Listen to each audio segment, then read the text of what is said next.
Thanks for listening to the Herd Podcast. Be sure to catch us live every weekday from 12 to 3 Eastern, 9 to noon Pacific on Fox Sports Radio and FS1. Find your local station for the Herd at foxsportsradio.com or stream us live every day on the iHeartRadio app by searching Herd. Now let's get this party started. You're listening to Fox Sports Radio.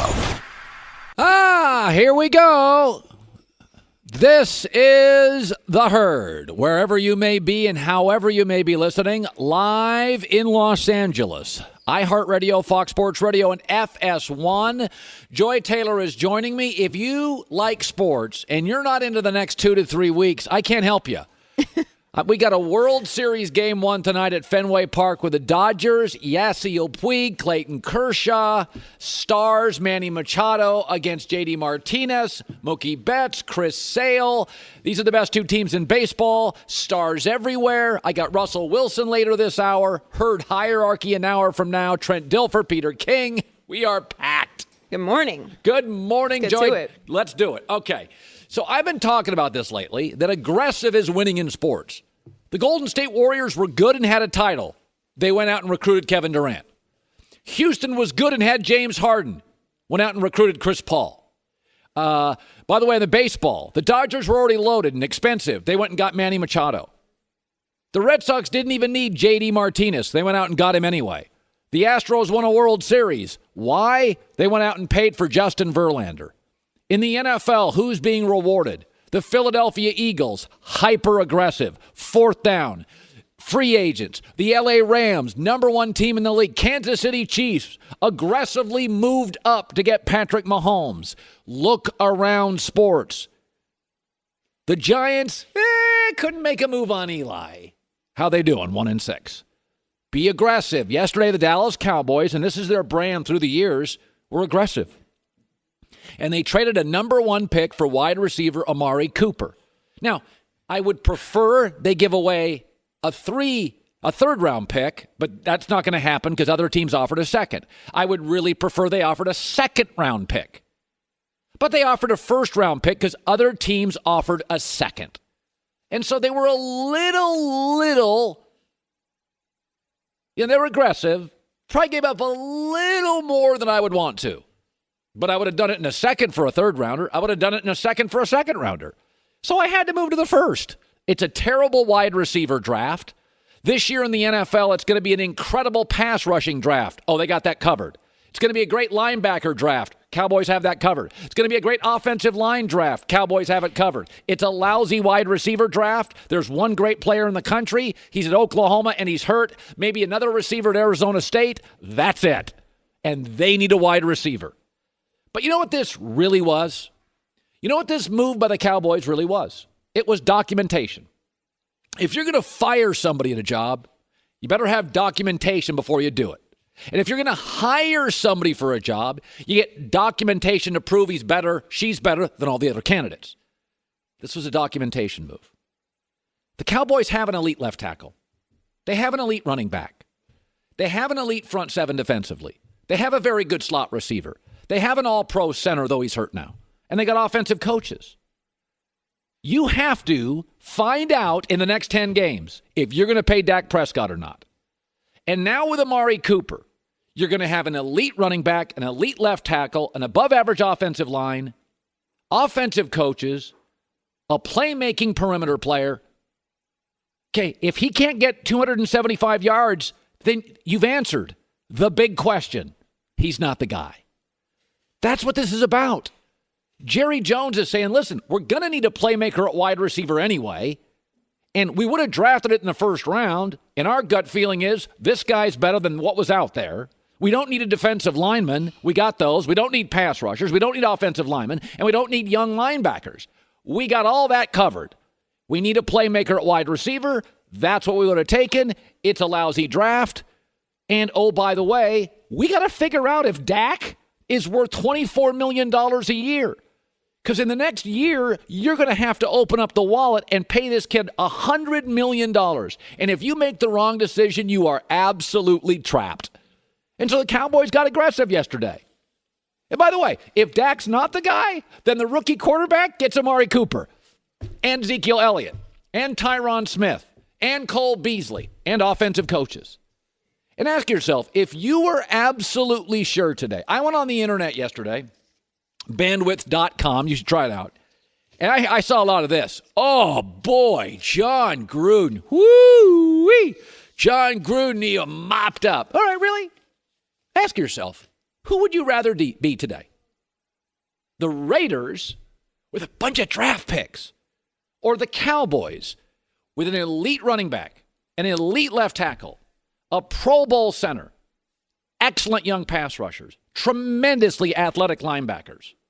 You'd rather be the Raiders today with a bunch of, well, we could get that kid out of Mississippi State. You know, I like that guy out of Clemson. That Notre Dame kid's not bad.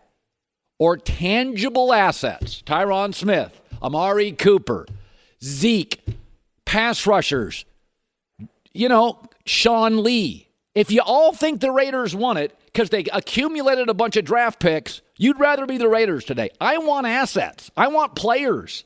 Yes, I would have rather given up a second-round pick. I would have loved to have given up a third-round pick, but they couldn't do that because everybody else was offering seconds and good seconds. And Dallas is probably good enough to finish at 8-8. I mean, you know, 7-9, 8-8, 9-7. That's not going to be a great second-round pick. So, and for all these people that all freak out about giving up a first-round pick, let me give you a couple of teams that gave up stuff. Atlanta Falcons gave up 3 to 4 picks to get Julio Jones. Do they regret it today? I don't think they do. Philadelphia Eagles gave up 6 picks to get Carson Wentz. Do they regret it today? Kansas City Chiefs gave up 3 picks to get Patrick Mahomes. Do they regret it today? The LA Rams gave up 5 or 6 picks to get Jared Goff. Do they regret it today? Colin, those are quarterbacks. Atlanta gave up 3 or 4 picks to give up Julio Jones. Do they regret it today? The Cowboys gave up 1 pick at a position of need that they were going to draft anyway to get a 24-year-old wide receiver who can still play, who's got like 7 years left minimum of real game. And it is documentation to figure out in 1 year if you pay Dak $100 million or go get the next great young Cowboy quarterback. This will document it. You'll have no questions because you'll have the left tackle. You'll have the running back. You'll have the center. You'll have Amari. You got the slot guy in Colby. You'll have all that now. If Dak can't get you to 270 regularly, you just saved yourself $100 million. Don't ever jump over a $20 bill to get to a 5. Amari Cooper's salary is irrelevant.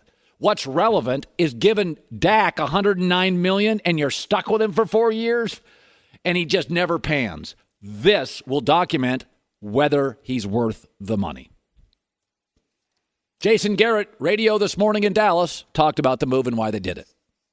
We really believe that Amari can be that kind of a guy. Again, he's 24 years old, and we think he has a bright future. And, you know, the value for a player like that at his age, that's really what it costs you. It costs you a first-round pick.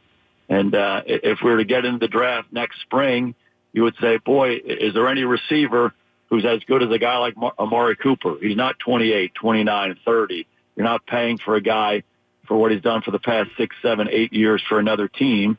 We feel like he has it in front of him, and he can really benefit our team going forward because of the ability he has and the kind of person he is. I totally agree with that. Do you guys realize that Amari Cooper is only 6 months older than Falcon wide receiver rookie Calvin Ridley? He's a baby. Came out early. Young player. Jason Garrett's never sound smarter than that. Completely, absolutely agree. And he goes to an organization that's kind of in disarray and has a lot of fingers crossed on accumulating draft picks to one that's just missing what he is, a game changer at wide receiver. We are packed today, jammed. I want to say this, Lakers are 0-3. Oh, my word. The sky is falling. I'm telling you right now, I'm selling my season tickets. I'm going to give Johnny Depp my tickets. Leonardo DiCaprio wants my tickets. He can have them. I am not going to stand for this. Great moment last night in Laker history. Folks, they lost to a number 3 seed Portland on the road in the opener in LeBron's first game with new players. Ooh. They lost to the Rockets down by 1 in the fourth. Ooh. And last night they went to overtime, led and then lost to the Spurs. You know, a dynasty for a decade in the league. Ooh, 0-3. No, what happened last night, if you're Magic and LeBron, you wake up this morning and you feel good. In 2018, the NBA is a guard wing league. I grew up, the NBA was a center league. Didn't have them, didn't win titles. Wilt, Kareem, Shaq. You didn't have a center, you didn't win. Bird Celtics, they needed Parrish. Magic Lakers, they needed Kareem. Then Michael Jordan came along and the rules changed. Now it's a guard wing league. It is a guard wing league. The Lakers like their wings, Kuzma, Ingram, and LeBron. What they don't know, where they are unsettled, is guard. That's why they brought in Rondo. Rondo's not a long-term fit. Rondo couldn't get along with a game plan sheet. He couldn't get along with a bar stool. He couldn't get along with a team towel. He can't get along with himself. 6 teams, 5 years. Rondo's not the answer long-term. He's the answer for a year. But last night, 2 Laker guards, both drafted last year. Lonzo Ball has now hit 7 threes in 2 games. And Josh Hart is way better than everybody thought. Here's a play last night from Lonzo Ball, who now, off an off season, he couldn't play because of a surgery. Looks like they got a dude. And they finally do. Double teamed, in trouble. Passes up. Lonzo. Here comes LeBron on the way. Counterfeit goes! And the foul. What a frantic sequence. Wow. Folks, every night this year is an audition. They're in the discovery phase. Who can play with LeBron? That's what this season is. It's not about the title. They're auditioning players. Who can fit with LeBron? Lance Stevenson's not here in 3 years. He may not be here next year. Rondo's not here in 3 years. JaVale McGee's not here in 2 years. Michael Beasley's probably not here by the trading deadline. I'm not sure if Rondo will be. This is about auditioning with LeBron. And they know Kuzma last night, big night. They know Ingram can play. Lakers know they got forwards that can play with LeBron. Where they're unsettled is guard. And Rondo's out. And Lonzo came in, and Lonzo's hitting threes. 7 in 2 games, leads the team. They got to wake up this morning and love that. And Josh Hart, everybody whiffed on him. Everybody in the league whiffed on him. So LeBron's got 2 young guards that can play, only getting better. 2 forwards. Kuzma last night forced into duty because of Ingram, scored, 36? You wake up this morning, these are good auditions. You're doing a Broadway play. You just found actors. You got guys who can play. Who cares they lost to number 3 seed Portland? Who cares they lost in overtime to San Antonio? Who cares they were down 1 to Houston and lost? They should lose to those teams. LeBron said, chill, process. We good here. I know what I got myself into. It's a process. I get it. And we'll be fine. So, I didn't come here thinking we were going to be, blazing storms, right out the gate. It's a process, and I understand that. So, the game is, frustrating not to get the win, but I've showered, and I'm good now. He showered, by the way. LeBron has showered. Coming up next, we are seeing something here, and this is what accountants do, and it's what good NFL GMs do. And we saw it yesterday with the Cowboys. That's in L.A., next in the Herd. Be sure to catch live editions of the Herd weekdays at noon Eastern, 9 a.m. Pacific on Fox Sports Radio, FS1, and the iHeartRadio app. Seahawk quarterback Russell Wilson stopping by our show live in 20 minutes. Russell Wilson. Second time he's been on this show in a couple of months. Drew Brees stopped by. Star quarterbacks, love them when they stop by. Drew Brees, Russell Wilson, and Russ going to be joining us here in about 20 minutes. Anybody out there, an accountant, or anybody out there, you don't do your own taxes, you would have an accountant. An accountant's job is essentially to monitor the ever-changing tax laws. And as they change, it's an accountant's job to take advantage of the changes, to find areas they can save you money. Okay? Not everybody has an accountant. Some people do their own taxes. But even if you're doing your own taxes, you got to pay attention to changing tax laws. This is what makes a good baseball GM, a good football GM, and a good basketball GM. To be ahead of the curve, to be an early adapter, watching rule changes. Because rule changes will change how certain players play. It'll change the flow of the game. I'll give you an example. Before the season started this year, I said, number one, bet the overs. And that's happened. There's going to be a lot more scoring in the league.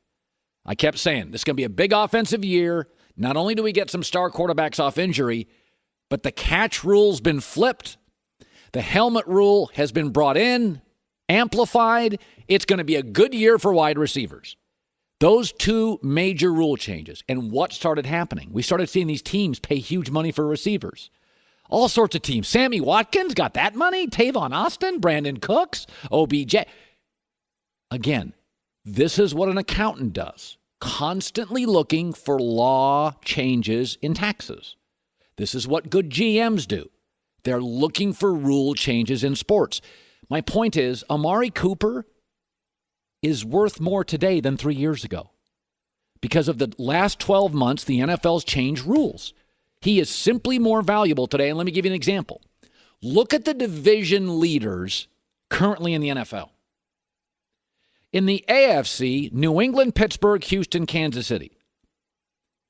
All of them either have the best perimeter weapons in the league in their division, or you can argue it. Now, New England didn't, then they brought on Josh Gordon with Edelman. So New England, Pittsburgh, Houston, and Kansas City. By the way, second place in the AFC West to Kansas City is the Chargers. They're also loaded at the perimeter positions. Let's go to the NFC. Who's got the best perimeter weapons in the NFC West? Rams lead the division. NFC North, Vikings lead the division. NFC South, Saints and Atlanta. Atlanta's a mess. They're all beat up. But the Saints arguably lead the division. The only team in the NFL that leads their division without premier perimeter players is Washington. And I would say most people are cynical of Washington leading the division and holding that for the next 6 weeks. I'm in the rare camp where I like Washington. Not as much as Philly, but I like Washington. Also, think about this.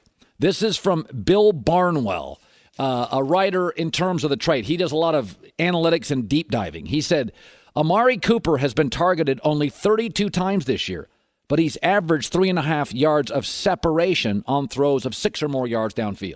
So not bubble screens, downfield, 3.5 yards of separation.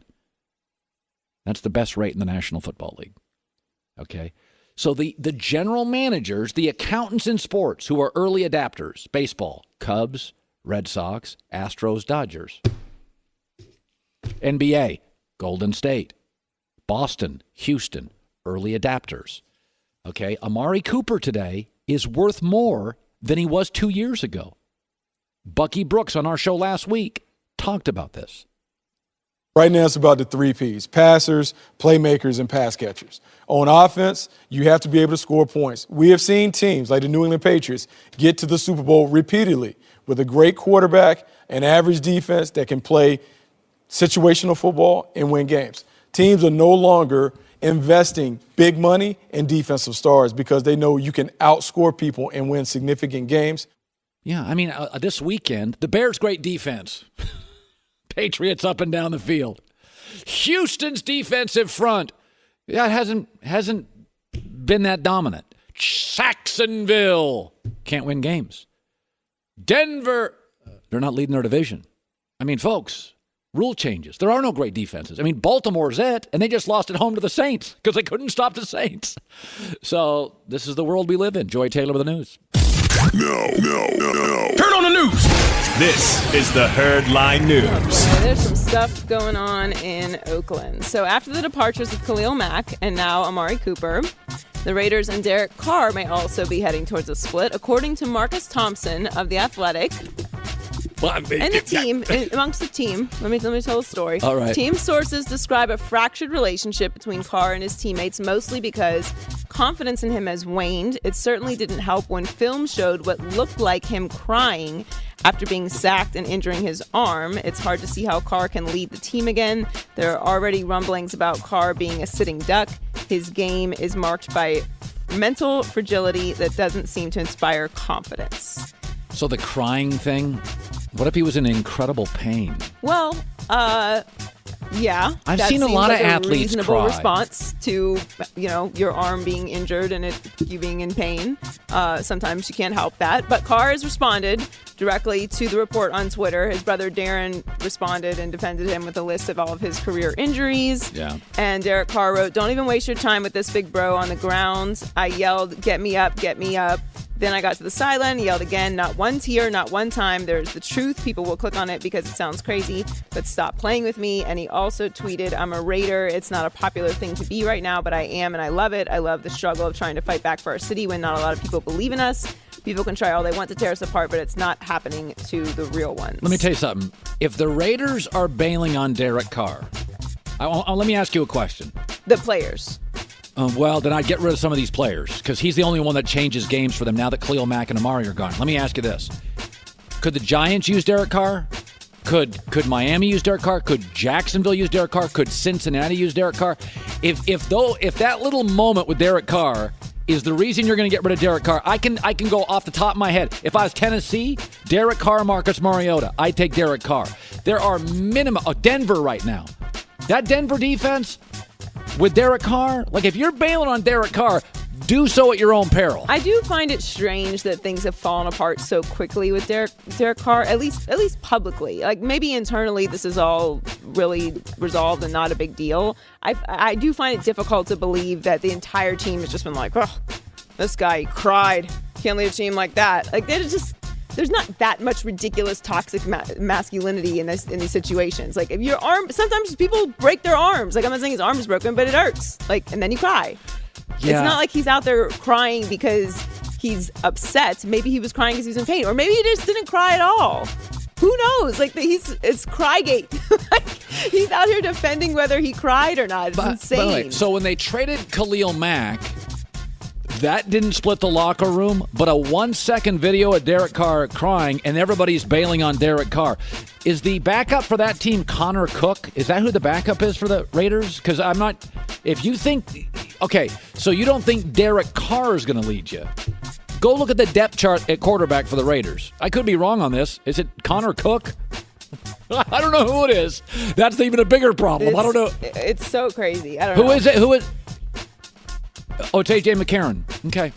All right. Go for it. All right. Yeah, Bengals, Bills are like, pass. But everybody likes A.J. McCarron. All right. Okay, great. All right, so Adam Schefter dropped a bomb yesterday and reported that Patrick Peterson had requested a trade from the Cardinals. And Steve Wilkes, who met with the media after the tweet, said trading Peterson is not going to happen. Oh, no. We're not trading Patrick. That's out of the question. Patrick was here today. He hasn't spoken to me about it at all. Had a pretty good practice, no concerns whatsoever. And my status is still the same what I said before. I disagree with that, and I'll tell you why later. But I would move Patrick Peterson for the right piece, and the right piece is the one to the left of Josh Rosen at tackle. They better get that offensive line fixed because he can't take the beating that Cam took coming into this league, that Big Ben took coming into this league, that Sam Darnold's going to take, that Andrew Luck is going to take. But yeah, Josh Rosen's already hurt. Yeah, exactly. Like you drafted a quarterback in the first round. Move to 3 picks for your number one asset. You kind of want to get somebody to protect him. Yeah. Give him a fighting chance. So finally, the Lakers dropped to 0-3 last night. As you mentioned at the beginning of the show, they lost to Spurs in overtime. LeBron scored 5 points in overtime with 3 assists. But his 2 misses at the free throw line with 12.8 seconds remaining.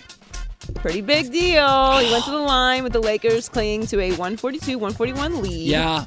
But went 0 for 2 from the line in the clutch. And according to ESPN Stats and Info, in the final 15 seconds of the fourth quarter or overtime, LeBron is 10 for 21 or 48% on free throws in one-score games since the start of last season. That's the worst free throw percentage of any player with at least 10 attempts in those situations. Okay, that sounds like a lot of, players, 10 attempts, a second left. Bottom line, do you want LeBron on your team or not? I do want LeBron on my team. Okay. I do not want LeBron on the free throw line in the clutch. I do not. By the way, there's been a lot of players that I don't want on the free throw line late. Shaq, Tim Duncan, LeBron James. I don't want Shaq is like the notoriously worst free throw shooter of all time. A lot of great players I don't want at the line. James Harden I want at the line. Yes. But there's a lot of guys I didn't want at the line. Like Larry Bird I wanted at the line. But listen, bottom line is he's a power forward. Let's never forget what he is. He's a power forward who has moved around to become like a point forward. He's a 6'9", 260 guy. Generally, I want guards shooting free throws late. So if that's the knock on LeBron, that 10 games, 0.1 left, a 1-point lead in April, if you're going to give me all these qualifiers, yeah, you're right. He's probably not the guy. It's not that many qualifiers. At the end of the game, he's basically 48% from a free throw in the last season. All right, I'll still take him. I will still take him on the floor. Yeah, I want him on the floor. I just don't want him on the free throw line. That would be like saying, this Porsche, you can have it, but the air conditioning's not the best in the industry. If you're going to give me a Porsche, I'd take it. In the end, he's not great with a second left, trailing by 9 on rainy days in the Staples Center. I can deal with it. Joy of the news. Well, that's the news. And thanks for stopping by. The Herd Lie News. For the record, Derek Carr broke his back and missed 2 weeks. Yeah, so for everybody it's so weird. Like Derek Carr is not somebody that I think of someone who is soft, Derek Carr is not someone that comes to mind. In fact, it's the opposite. He's been beat up so much. Yes. Let's stop on Derek Carr. That's not the issue for the Raiders. All right, so I'm watching the Giants last night. By the way, Blazing 5 went 4-1. Not that you care, but I told you to take the Giants and the points. So we were 4-1 and Blazing 5. Eli Manning had a pretty good stat line, and blah, blah, blah. They lost. Stats are overrated. I didn't think Eli was great, but it's 2018. You can put up big numbers. Here's what jumped out to me. Left tackle Nate Solder. Patriots had him, let him go. That's become a turnstile. Cornerback Malcolm Butler, according to a story in recent weeks, is statistically the worst corner in the NFL so far. I'm not going to sit here and bash Eli Manning. It's over. He steps into pockets. He steps into sacks. He literally has lost his pocket awareness. It's over for Eli. I'm not going to sit here and beat up on him. He's a nice kid. But I'm watching New England's offense right now. Danny Amendola let him go. Dion Lewis let him go. Those two have combined for 2 touchdowns all year. Nate Solder let him go. He's a revolving door at left tackle. Also, by the way, New England gets a compensatory 3rd-round pick for Nate Solder since he left him. So there's that. I'm out of words to discuss how New England manipulates this league. It is amazing. Everybody in the NFL overpays for Belichick's players. If I was sitting in my office in the NFL and I saw the phone ring and the secretary said, Bill Belichick's on the line, I'd be like, tell him I'm vacationing in Guam for the next year. I'm not taking the call. Outside of Wes Welker, who leaves and does well? And that was Welker going to Peyton Manning. So, you would expect a receiver with Peyton Manning to do well for a couple years. But when New England says, hey, we're done with a guy, don't take their phone calls. When New England's done with a guy, the guy is done. Now, Jimmy Garoppolo, obviously, that's well documented. Belichick wanted to keep him. So don't use Garoppolo, the outlier of a guy that left. Chandler Jones has done pretty well, but he's not helping Arizona win, and New England didn't want to pay him a fortune. But, yeah, the free agents that leave New England, they bomb, like all the time. Like it's just the reality of it. Malcolm Butler can't play. Belichick was right. Nate Solder, overvalued. Belichick was right. And Dion Lewis, not worth the money. Belichick was right. And Danny Amendola, not worth the money. Belichick was right. If New England's calling you and it's a free agent situation, do not answer the phone. Just don't. Because when New England's done with them, they're done. What about Brandon Cooks? What about him? he's like the 5th to 7th most valuable Ram offensive player. And that was a trade. They got something, for him. But when it comes to free agents, just don't answer the phone. Nate, we can bang Eli this morning, but Nate Solder, turnstile, left tackle, and myself included, I'm like, wow, Brady's old, left tackle, what are you doing? Actually, they, again, made the right call. We have great stuff today. Top of the next hour, 30 minutes away, the Herd hierarchy, some shuffling with the Herd hierarchy, top 10 teams in the league. Peter King, Trent Dilfer. But coming up next, going to be a first ballot Hall of Famer. My guy, Russell Wilson, Seahawk quarterback, is right around the corner. By the way, breaking news, the New York Giants just traded cornerback Eli Apple to the New Orleans Saints. Hey, an apple acquired today keeps the doctor away. Anyway, in 2016, everybody's banging on the Cowboys because they gave up a first-round pick for Amari Cooper. Amari Cooper can play. Okay, Amari Cooper can play. We already got 3 guys from the 2016 draft. Eli Apple traded. Corey Coleman traded. Paxton Lynch traded.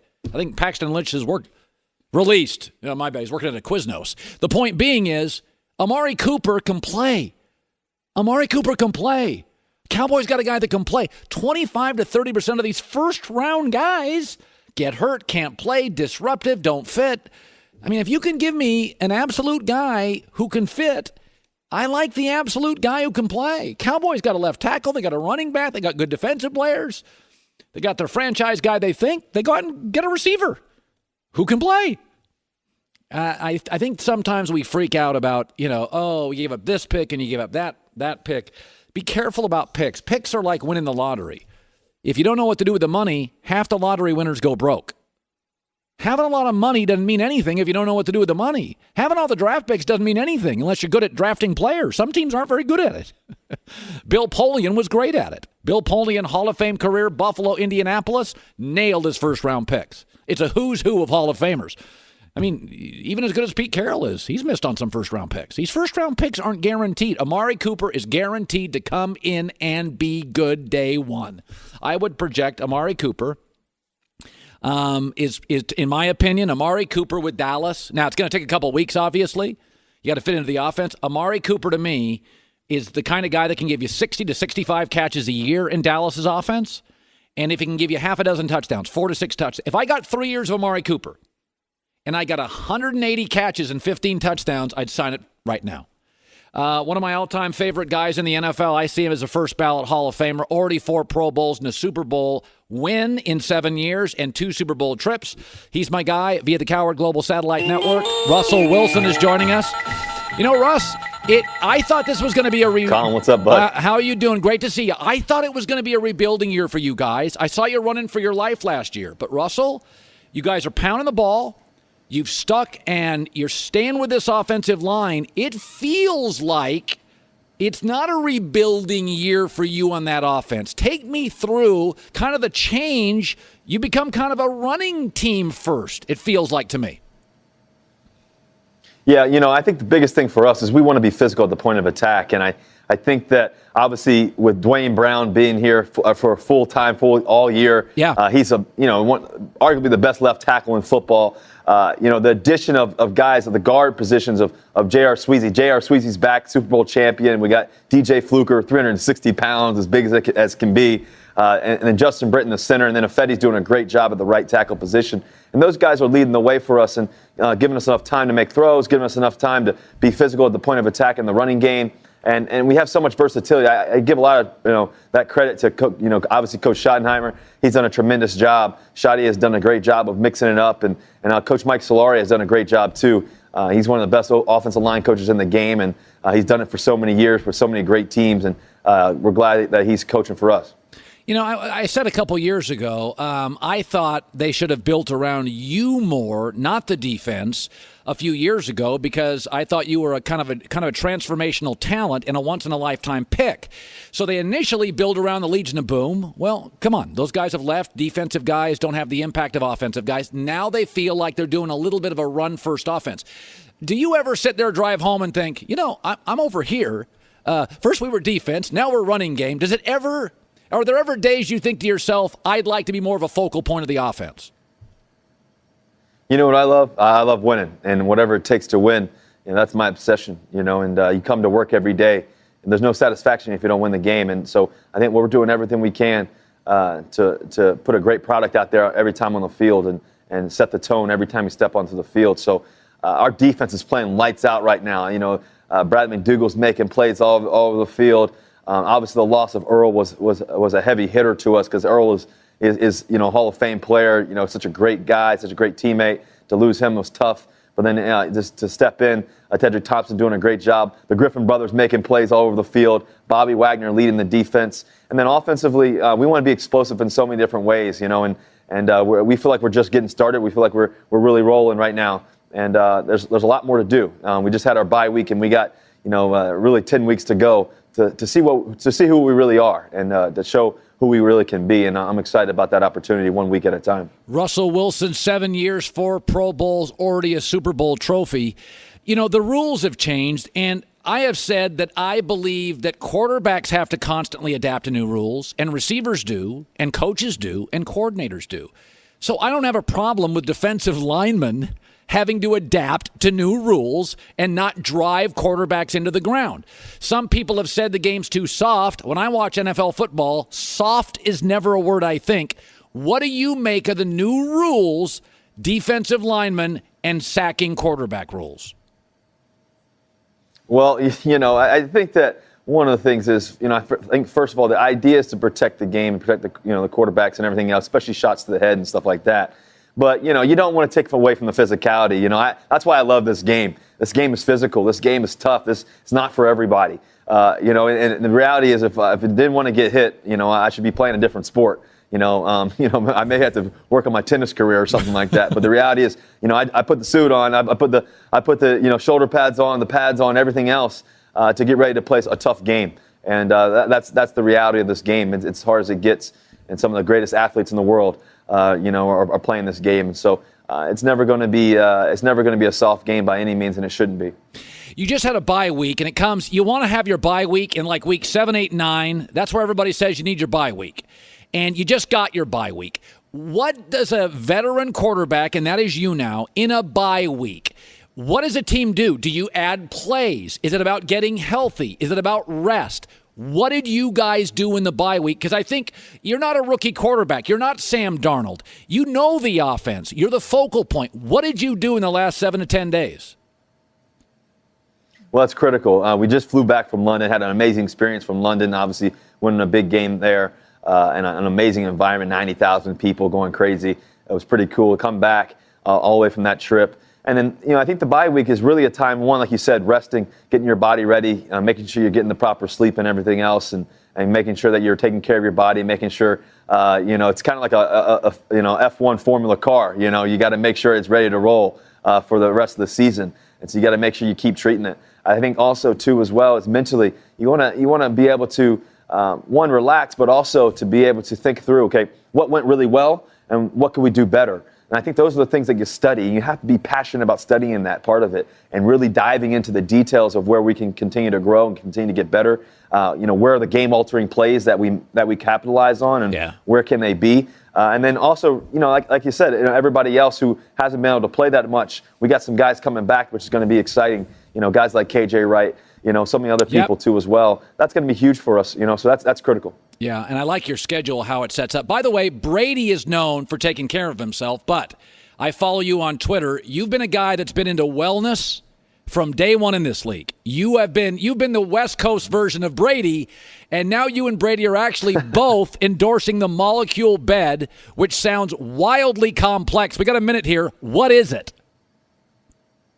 Yeah, it was pretty cool. We're business partners on it. I think obviously Brady's been known for his recovery and his sleep, and he's done such an amazing job at it. I don't know. I think he's 41 years old and still balling, doing his thing. I think for me, I've been from day one since I got into the National Football League. That's always been an important part for me, is to make sure I'm taking care of my body. The one thing I haven't been great at, Colin, honestly, to be honest with you, is my sleep. And so, now having 2 kids, I got to get more sleep. I got to make sure that I'm getting my rest, getting my recovery, and I think that's huge. So, we're business partners on Molecule Mattress. It's been amazing. It's really, the idea is to focus on the airflow of the mattress and getting, your restorative recovery, which is critical. So I always say there's no time to sleep. But, it's really critical when you do get a chance to sleep, making sure you're resting. As busy as we are, as early mornings you get up at 5:30 ready to roll, you got to make sure you're getting, good quality sleep. And so, like I said, when you have 2 kids running around, it's important. So I think it's been a huge part and a huge thing that I've really kind of dived into, the past year of my life, past year and a half, really focusing on that part of it. Yeah. I've always done the extra training. I've always, done the PT work and everything else. But now it's, the nutrition side of it and also the sleep side of it is always critical. So, Molecule Match is doing so many amazing things. It's good to be a part of it. And I think it's helping. I think it's going to help my career for the next 15 years. Russell, great talking to you, man. Good luck. You play the Rams in 3 weeks. Detroit's next. Thanks, bud. Thank you, buddy. It's always a pleasure. Go Hawks. All right. Go Hawks. They play Detroit next, L.A. in 3 weeks. They're not really a rebuilding team. They came off a bye week, which is perfect. Herd hierarchy, by the way, top of next hour. It's hard this week because there's a lot of good teams. There are a lot of good teams, and I'll tell you up front, I have the Seahawks 11. I sneak a team in here, and I'm almost doing it out of respect. I'm not sure they're a top 10 team, but I do like what they've done, and I'm tipping my cap to an NFL player in Herd hierarchy today. I'm not sure they're a top 10 team. I'm not sure they are, but I'm going to put them in there anyway. They've deserved it. Herd hierarchy and why a coach has to have a game plan when he goes to the podium next.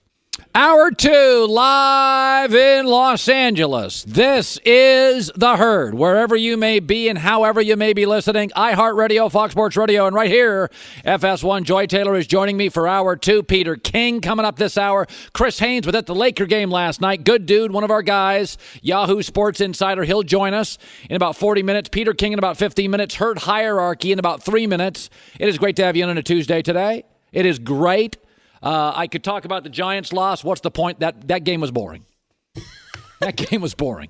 It was not on Fox, so, what's the point of even watching? All right, so here's what's funny. Baseball's got 162 games. And so a manager can come up after a game, say something, and it disappears into the ether. Game the next day. NBA, hockey, 82 games.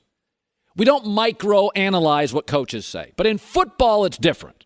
In football, there's one game a week, college and pro. So when you go to the microphone, that comment is going to live for a week.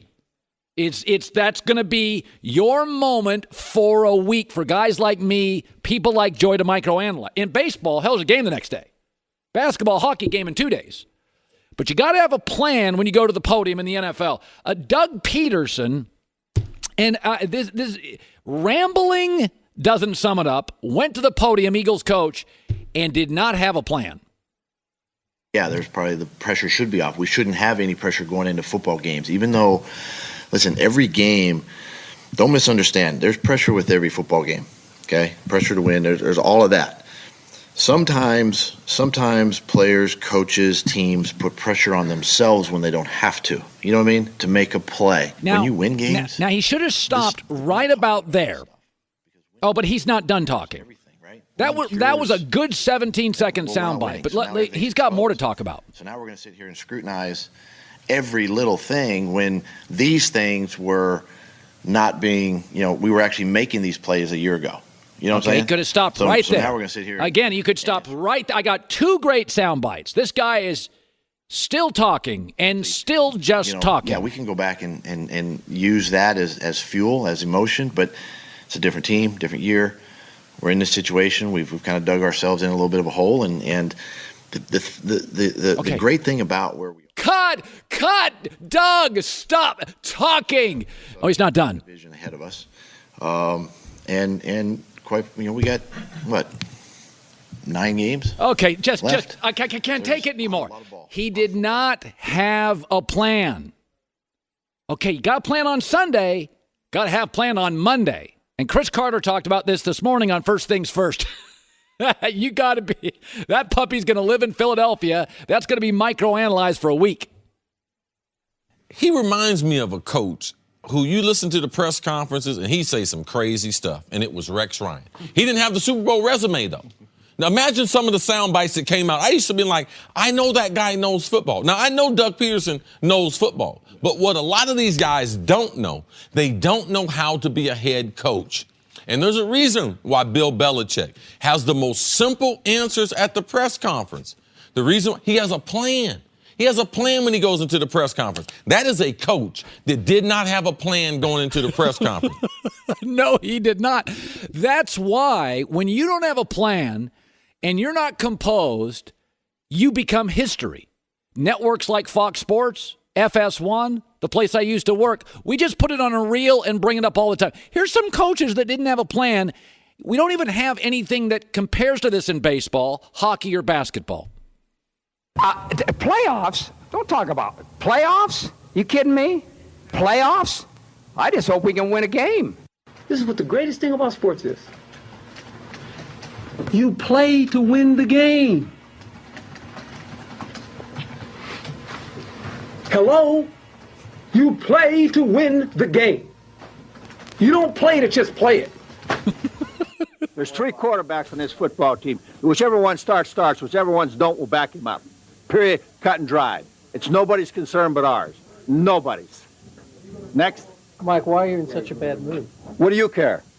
The Bears are who we thought they were. And that's why we took the damn field. Now, if you want to crown them, then crown their ass. But they are who we thought they were. And we let them off the hook. Come after me! I'm a man! I'm 40! Who's the kid here? Are you kidding me? That's all I got to say. It makes me want to puke. The guy that called us a fraud, ask Alabama if we're a fraud. Was his name Colin Cowherd? Ask him, I don't never met him, don't know him. Ask him if we're Alabama if we're a fraud. Ask Ohio State if we're a fraud. Ask Oklahoma if we're a fraud. The only fraud is that guy. Because he didn't do his homework. I hope y'all print that. See, that's what happens if you don't have a plan. You just start rambling, incoherently rambling, just making silly stuff up. But yeah, I mean, that thing with Doug Peterson, that's going to last in Philly for a week. I told you about Doug Peterson yesterday. He's just talking. Just getting mad because they're asking why he's not running the ball. Like he's got to get better at the podium. All right, here we go. It's a top 10 teams herd hierarchy. I don't know why I put so much time into this, but I do. I care. Here we go.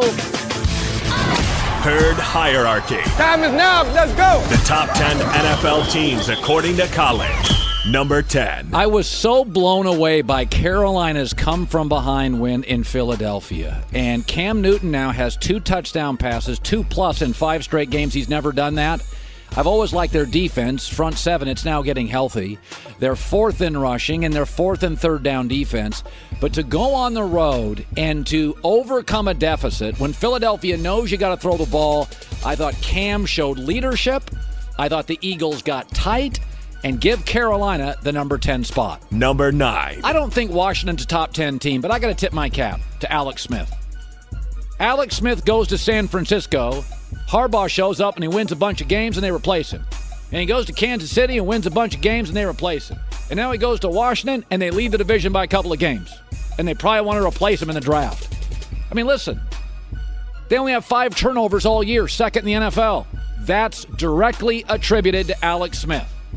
Is that the fact that Washington, with a lack of brand new quarterback, lost Sean McVay a couple years ago, lost star receivers, dealing with injuries, tough division, and they have now beaten Aaron Rodgers, Carson Wentz, and Cam Newton this year. I'm putting him in my top 10, number 9. Number 8. Watch out for Minnesota. They're playing defense again. They now have the best 3rd down defense in the NFL. Giving the ball back to Kirk Cousins, Stephon Diggs, Thielen. Watch out. During their 3-game winning streak, they're only allowing 18 points a game. I may not love Kirk Cousins, but I like Kirk Cousins. And Case Keenum won 13 with his talent, and Kirk's better than Case Keenum. Here come the Vikings, number 8. Number 7. Love Baltimore. Still love them. Still think it's a potential Super Bowl team. Despite the loss, they're still number 1 in sacks, number 1 in total defense. They're number 1 in points per game allowed. They've allowed fewer than 25 points in 6 of their 7 games. They don't have a road game in November, baby. They don't have to grab a suitcase now in November. It gets cold. It is loud in Baltimore in November. I got the Ravens at 7. Number 6. Steelers one slot ahead of them, and Le'Veon Bell's going to show up. You do get that, right? It's going to happen here in about 2 weeks. The one thing they do, they're second in the NFL in sacks. If you get to the quarterback in 2018, and you've got a good quarterback with weapons in 2018, you can win the Super Bowl. Now, they also lead the NFL in penalty yards, and they're a little noisy, and they're a little dysfunctional, but I'm going to get Le'Veon Bell back, and this is a guy that can carry the rock 250 times, catch it 80 times, and they've already got weapons, and they're going to get that weapon added. I got the Steelers at 6. Number 5. L.A. Chargers, you're not watching them. I mean, I know only 25,000 people go to their games. They played over in London. Joey Bosa, this defense is now rolling, and that's without Joey Bosa. And he's expected to return after the bye week. And they have tremendous perimeter receivers. Phillip Rivers has time. In their 4-game winning streak, they're allowing 17.5 points a game. And again, their best defensive player, Joey Bosa, isn't playing now. Watch out for the Chargers.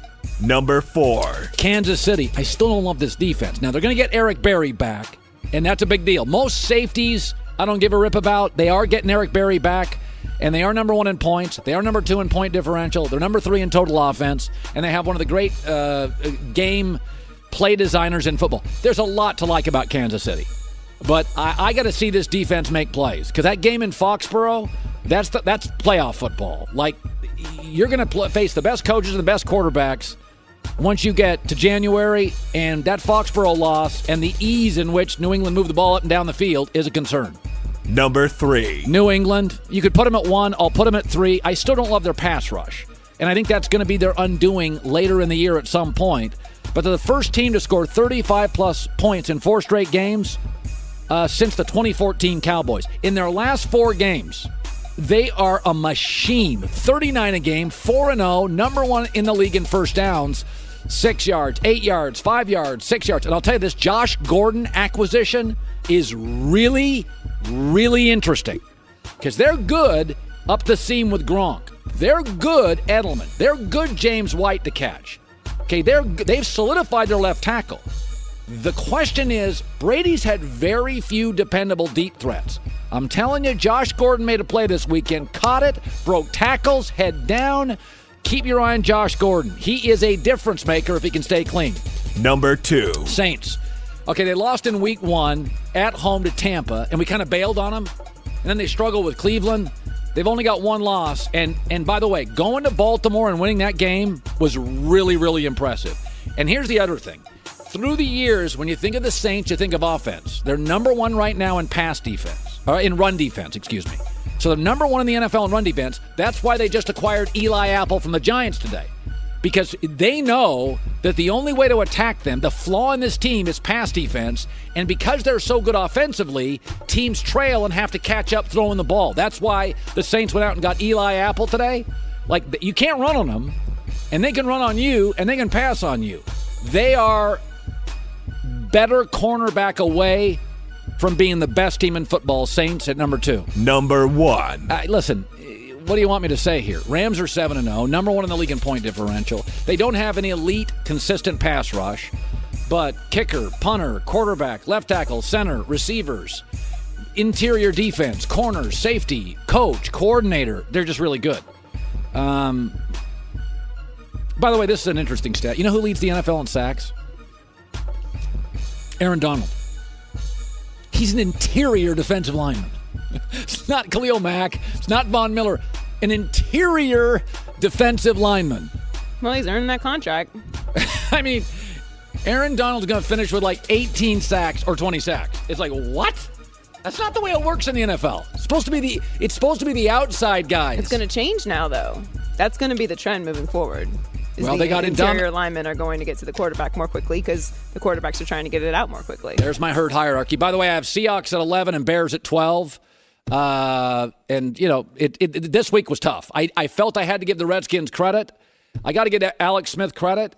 He won in San Francisco, they bail. He won in Kansas City, they bail. He goes to Washington, they lead the division. I mean, at some point, we're going to look up in about 7 years and look at Alex Smith's numbers. How come everybody kept trading him? All he does is win everywhere he goes. San Francisco, nope. Kansas City, nope. Here he is in Washington winning, leading the division. Coming up next, the heat is on Jason Garrett and the Dallas Cowboys, but specifically Jason Garrett. And I'll tell you why coming up. The World Series begins tonight on Fox, and Game 1 features two of the best pitchers in all of baseball. Clayton Kershaw takes the mound for the Dodgers against Chris Sale and the Red Sox. Game 1 tonight starting at 7:30 Eastern on Fox and the Fox Sports app. JD Martinez, American League MVP candidate, has faced Kershaw before and has hit him really, really well.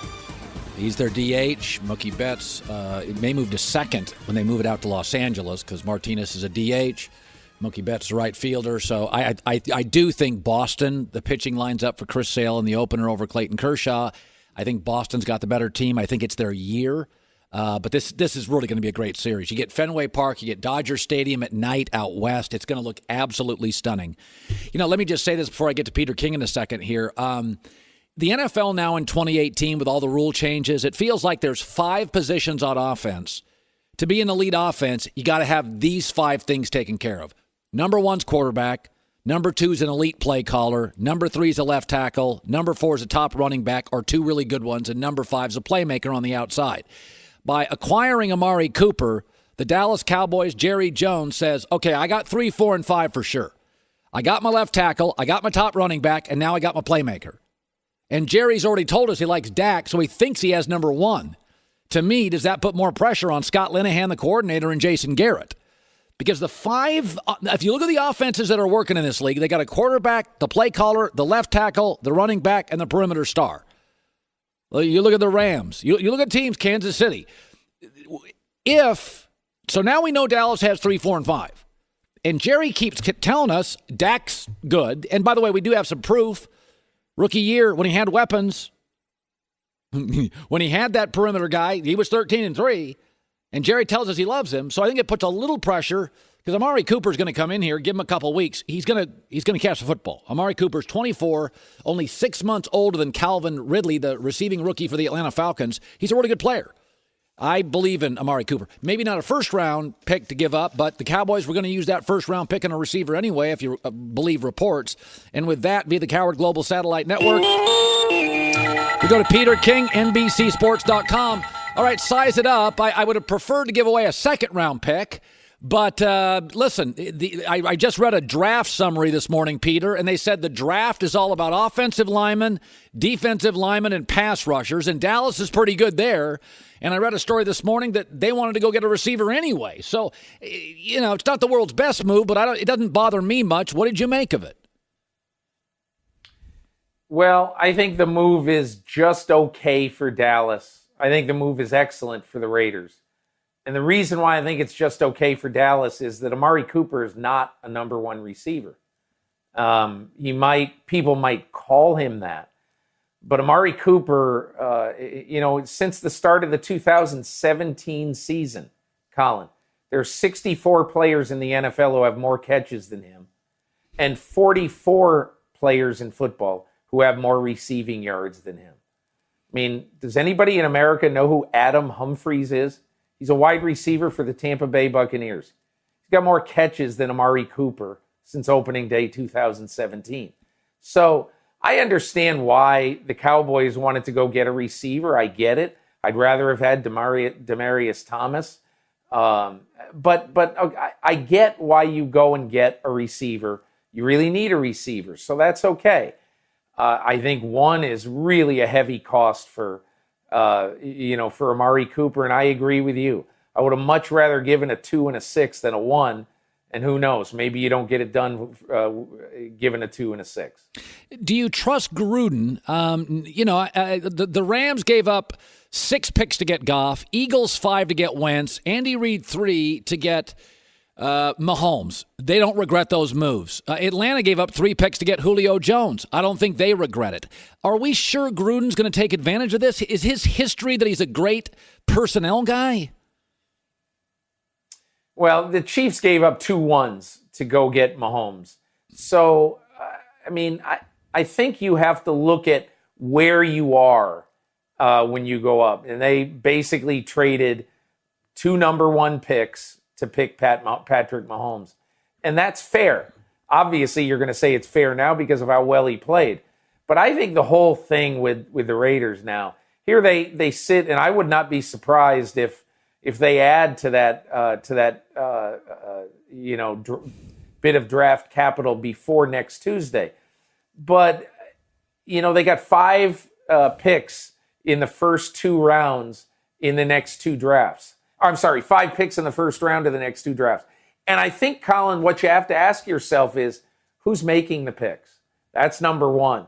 I mean, we don't really know what's going on internally there. Yeah. But it sounds an awful lot like Gruden is the guy who is the bottom line picker here. Yeah. But I think now you also have to ask yourself the question, okay, is Gruden going to make any more big deals before the draft next April starts? Is he married to Derek Carr? What will he do with Carl Joseph? So that's why I think that we're just not sure, and we can't be sure until the draft kicks off next year of how many picks he's actually going to have. It's funny. I read the story this morning about Patrick Peterson, Arizona. There's a rumor out there that New England, the Saints, now they just got Eli Apple. They don't need him. But there's a Patrick Peterson may be traded. And it's really funny. When Josh Rosen came out of college, I said, I like him. But his durability, not his attitude, his durability concerns me. Hurt at UCLA regularly. Okay, he's already got a broken toe with Arizona. If you told me they could get a left tackle for Patrick Peterson, I just don't think Josh Rosen can take the beating of Andrew Luck, the beating of Cam Newton, the beating Sam Darnold could. I don't think it's the worst idea if you move up to get Josh Rosen, Peter, that's your house. You better get insurance for your house. Would you move Peterson to get a good left tackle? I don't know what team would give them, I'd say, a top 6 left tackle. The teams that have a top 6 left tackle are not trading them, and so if you go to the Dallas Cowboys and say, okay, because they could use a corner, obviously, would you trade Tyron Smith for Patrick Peterson? They're not going to do that. And so that's why, to me, that's a risky venture. You almost have to take a tackle in the draft and develop him into a left tackle.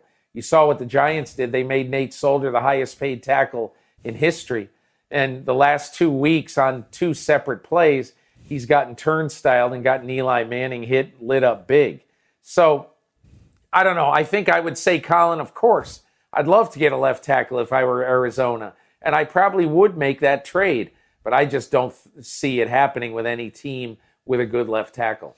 It's funny in football is that I've never been a guy that you have to win a Super Bowl to be a Hall of Famer, or you have to be a World Series guy or NBA title guy. I think we spend way too much time defining people.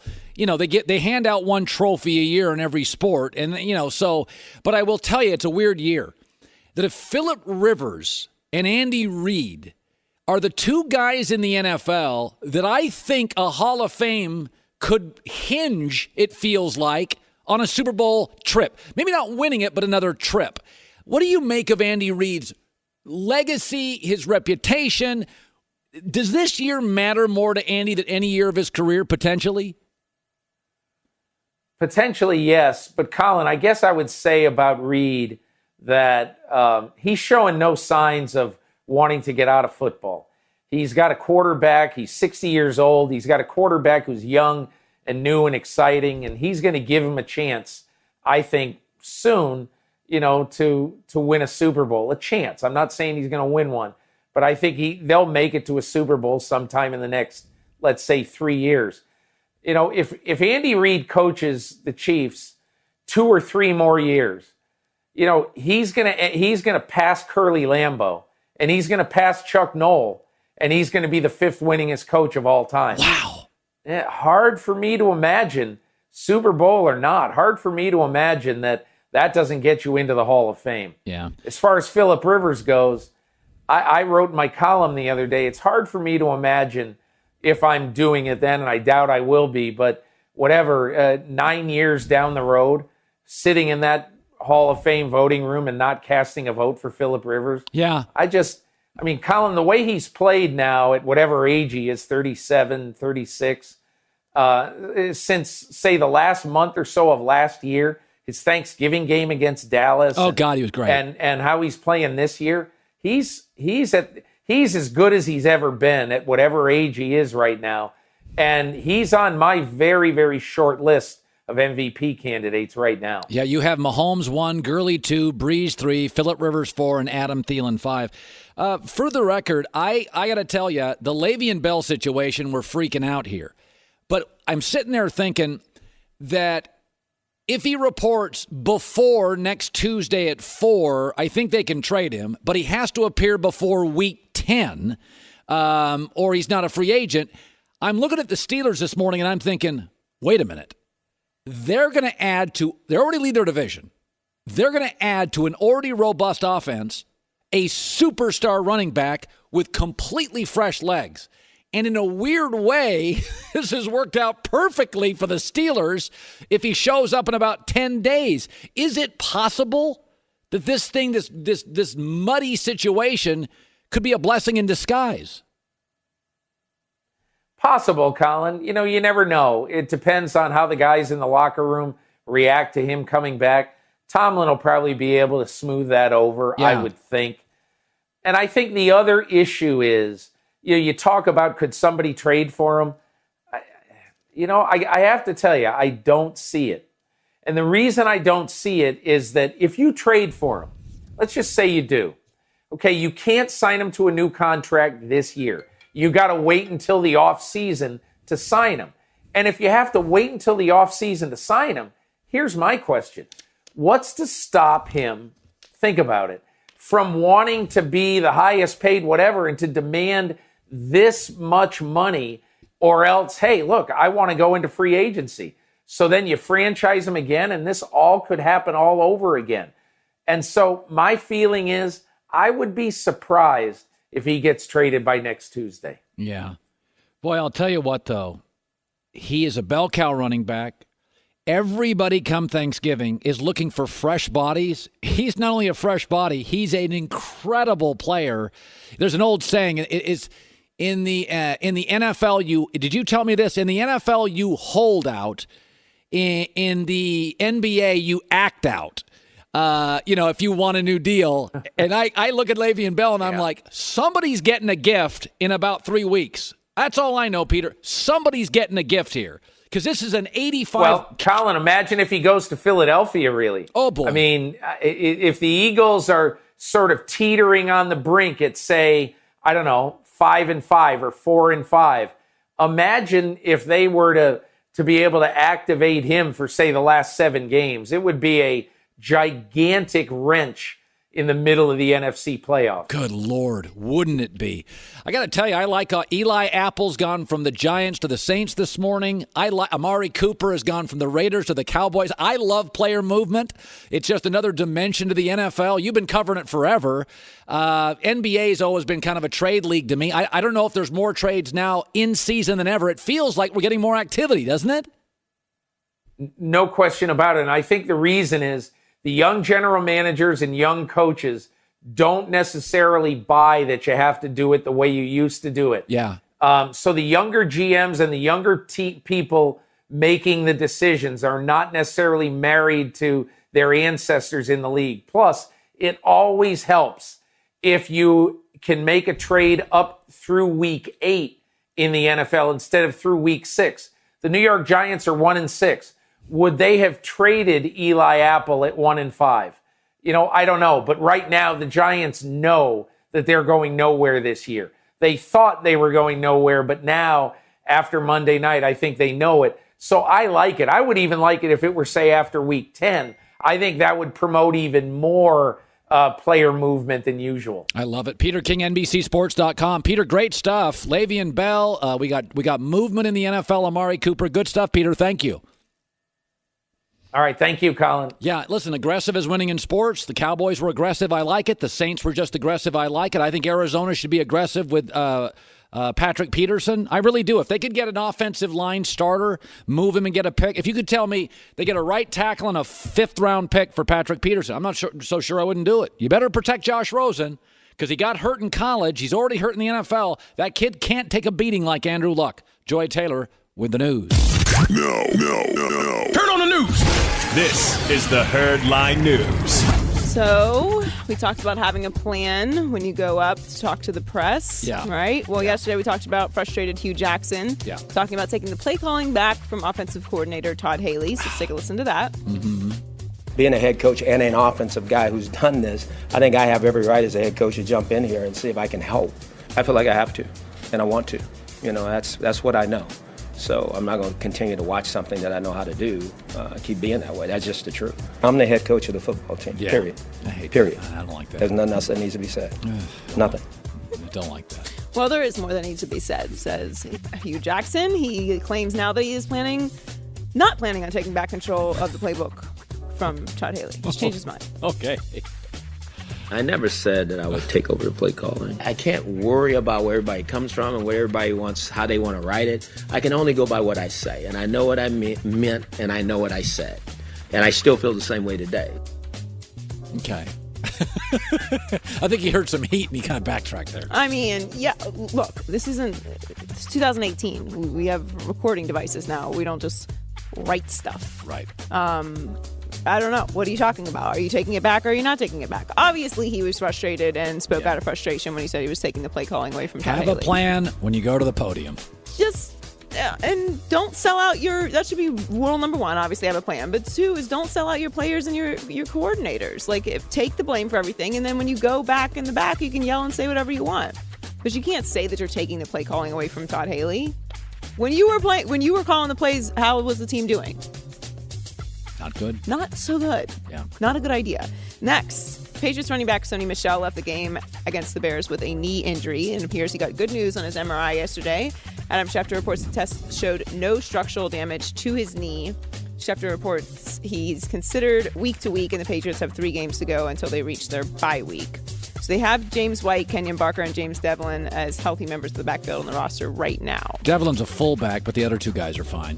And they play the Bills on Monday. So it's kind of good timing if they need to. They're going to start getting into divisional games here. Rest. So they've faced some tougher games. Bears on the road was a tough game. Kansas City at home was a tough game. So they're the one team in the league. They kind of James White's great and Sony Michel's great. But I think the key with Sony Michel is post-Thanksgiving, he'll be available. Just let him rest. And finally, there was an interesting moment in the game last night, the Falcons-Giants game, and it involved Odell Beckham Jr. Yeah. Here's a candid moment from Booger McFarland. Yeah.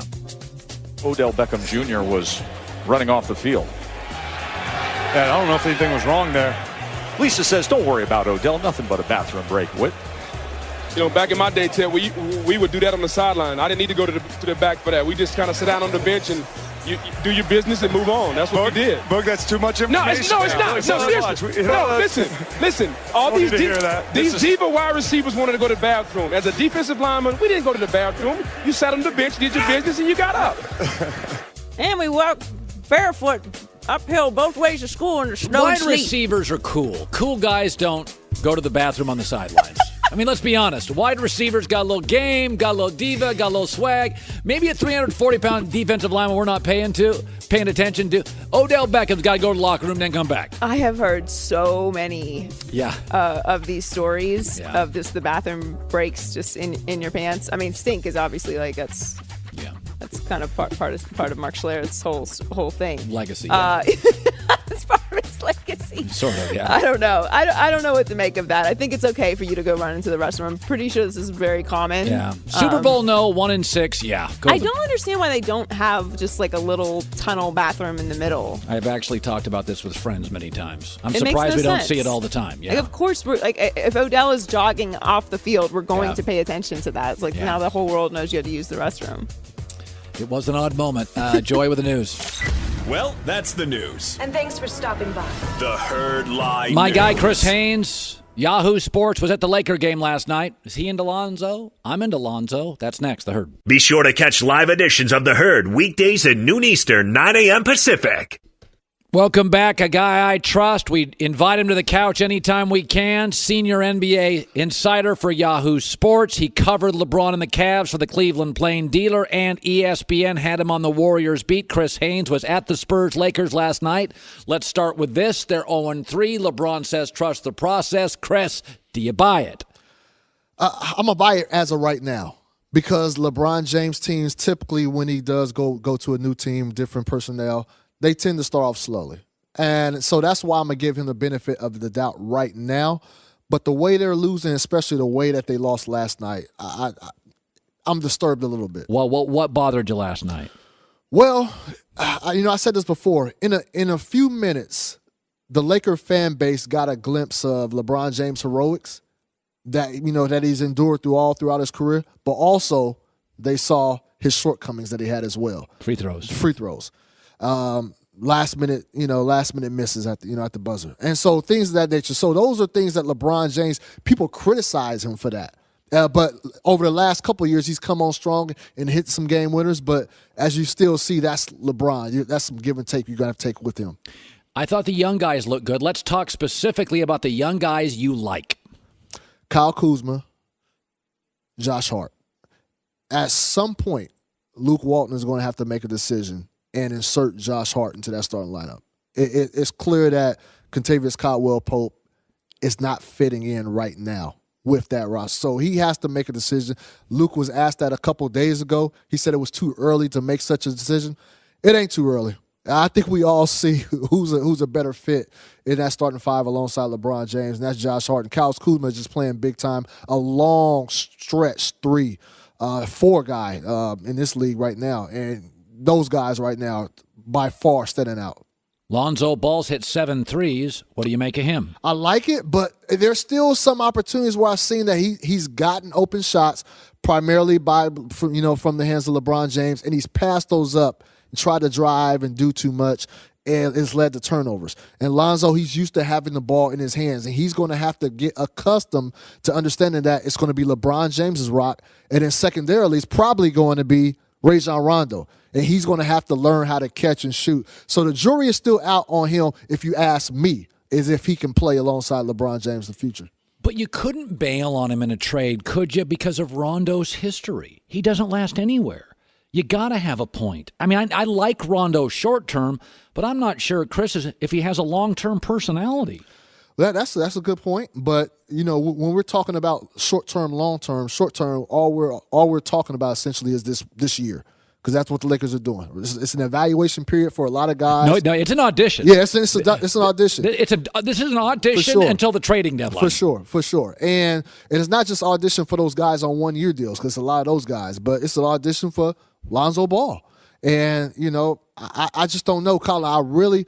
Right now, if you ask me right now, I just don't envision a long-term future with those two.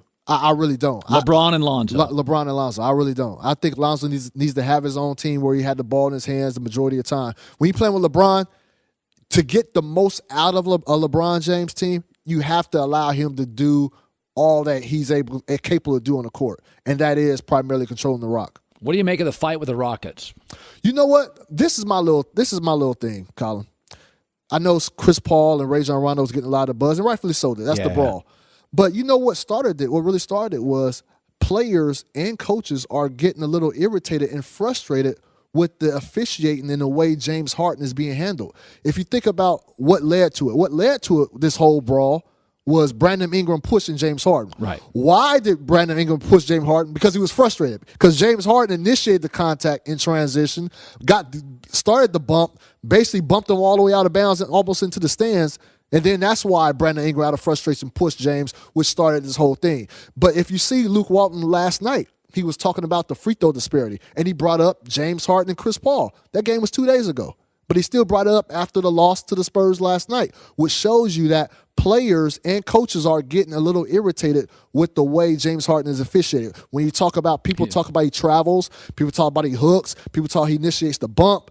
Steve Kerr last year brought up James Harden walking, and so I think that's what's going overlooked. is the frustration level with James Harden. By the way, will there be a point? They're 0-3, and to me, the losses have been good losses. But will there be a point you'd push the panic button if they lose to Phoenix next game? And I know, and that's probably still too soon to put a panic button. Is that their next game? Next game. Okay, where's it at? In Phoenix. Okay, so if they go 0-4 and lose to Phoenix, and by the way, after that, they got some tough ones.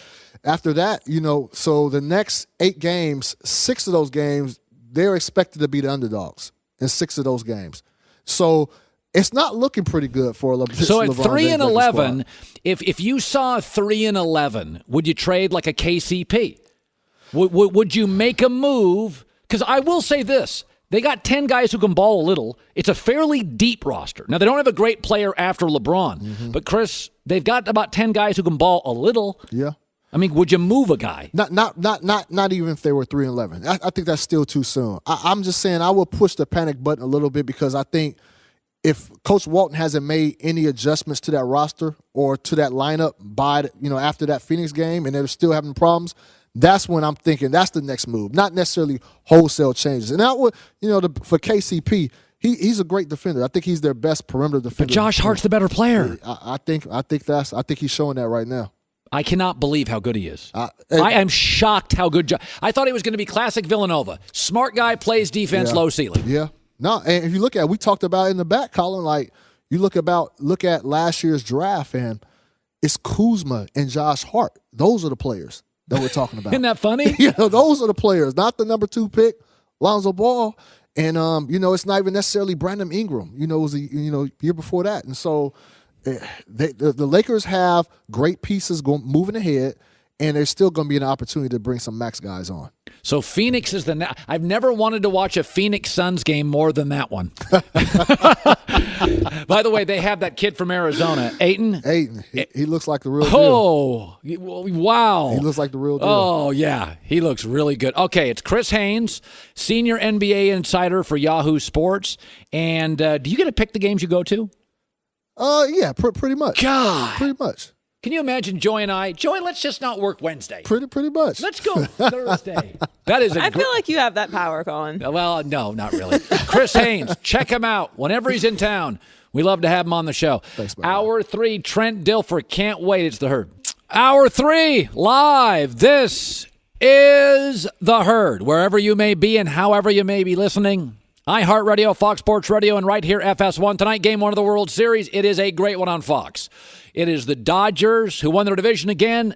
This time they're in the World Series. Clayton Kershaw goes in Game 1 against the Boston Red Sox, who are a slight, not a heavy favorite. J.D. Martinez, Mookie Betts, Chris Sale will throw tonight for them. David Price, their number 2 starter, starts tomorrow. Boston's the better team, won 108 games, kind of blitzed through the American League playoffs. Dodgers a very good team, but needed that amazing catch by Chris Taylor in Game 7 in Milwaukee and the home run by Yasiel Puig. It's a very good series. By the way, J.D. Martinez, great player, AL MVP candidate, has hit Clayton Kershaw well before, and now they are at Fenway in 15 minutes. Former Super Bowl champ Trent Dilfer stops by. He stops by every week. It's one of my favorite situations on the show. Also, Joy Taylor has a weird, I just heard about this, has a weird story in about 25 minutes in Herdline News. I've never heard of this story, but it's an NFL story, and it is weird. All right, let's start with this. The Cowboys made a big move yesterday at wide receiver, and it's another example of how being aggressive is rewarded in sports. The Golden State Warriors were good and had a title. They went out and recruited Kevin Durant. Houston was good and had James Harden. Went out and recruited Chris Paul. By the way, in the baseball, the Dodgers were already loaded and expensive. They went and got Manny Machado. The Red Sox didn't even need J.D. Martinez. They went out and got him anyway. The Astros won a World Series. Why? They went out and paid for Justin Verlander. In the NFL, who's being rewarded? The Philadelphia Eagles, hyper-aggressive, 4th down. Free agents. The L.A. Rams, number 1 team in the league. Kansas City Chiefs, aggressively moved up to get Patrick Mahomes. Look around sports. The Giants, couldn't make a move on Eli. How they doing? 1-6. Be aggressive. Yesterday, the Dallas Cowboys, and this is their brand through the years, were aggressive. And they traded a number 1 pick for wide receiver Amari Cooper. Now, I would prefer they give away a 3rd-round pick, but that's not going to happen because other teams offered a second. I would really prefer they offered a 2nd-round pick. But they offered a 1st-round pick because other teams offered a 2nd. And so they were a little, they were aggressive. Probably gave up a little more than I would want to. But I would have done it in a 2nd for a 3rd-rounder. I would have done it in a 2nd for a 2nd-rounder. So I had to move to the 1st. It's a terrible wide receiver draft. This year in the NFL, it's going to be an incredible pass rushing draft. Oh, they got that covered. It's going to be a great linebacker draft. Cowboys have that covered. It's going to be a great offensive line draft. Cowboys have it covered. It's a lousy wide receiver draft. But you know what this really was? You know what this move by the Cowboys really was? It was documentation. If you're going to fire somebody at a job, you better have documentation before you do it. And if you're going to hire somebody for a job, you get documentation to prove he's better, she's better than all the other candidates. This was a documentation move. The Cowboys have an elite left tackle. They have an elite running back. They have an elite front 7 defensively. They have a very good slot receiver. They have an all-pro center, though he's hurt now. And they got offensive coaches. You have to find out in the next 10 games if you're going to pay Dak Prescott or not. And now with Amari Cooper, you're going to have an elite running back, an elite left tackle, an above-average offensive line, offensive coaches, a playmaking perimeter player. Okay, if he can't get 275 yards, then you've answered the big question. He's not the guy. That's what this is about. Jerry Jones is saying, listen, we're going to need a playmaker at wide receiver anyway, and we would have drafted it in the 1st round, and our gut feeling is this guy's better than what was out there. We don't need a defensive lineman. We got those. We don't need pass rushers. We don't need offensive linemen, and we don't need young linebackers. We got all that covered. We need a playmaker at wide receiver. That's what we would have taken. It's a lousy draft. And, oh, by the way, we got to figure out if Dak is worth $24 million a year.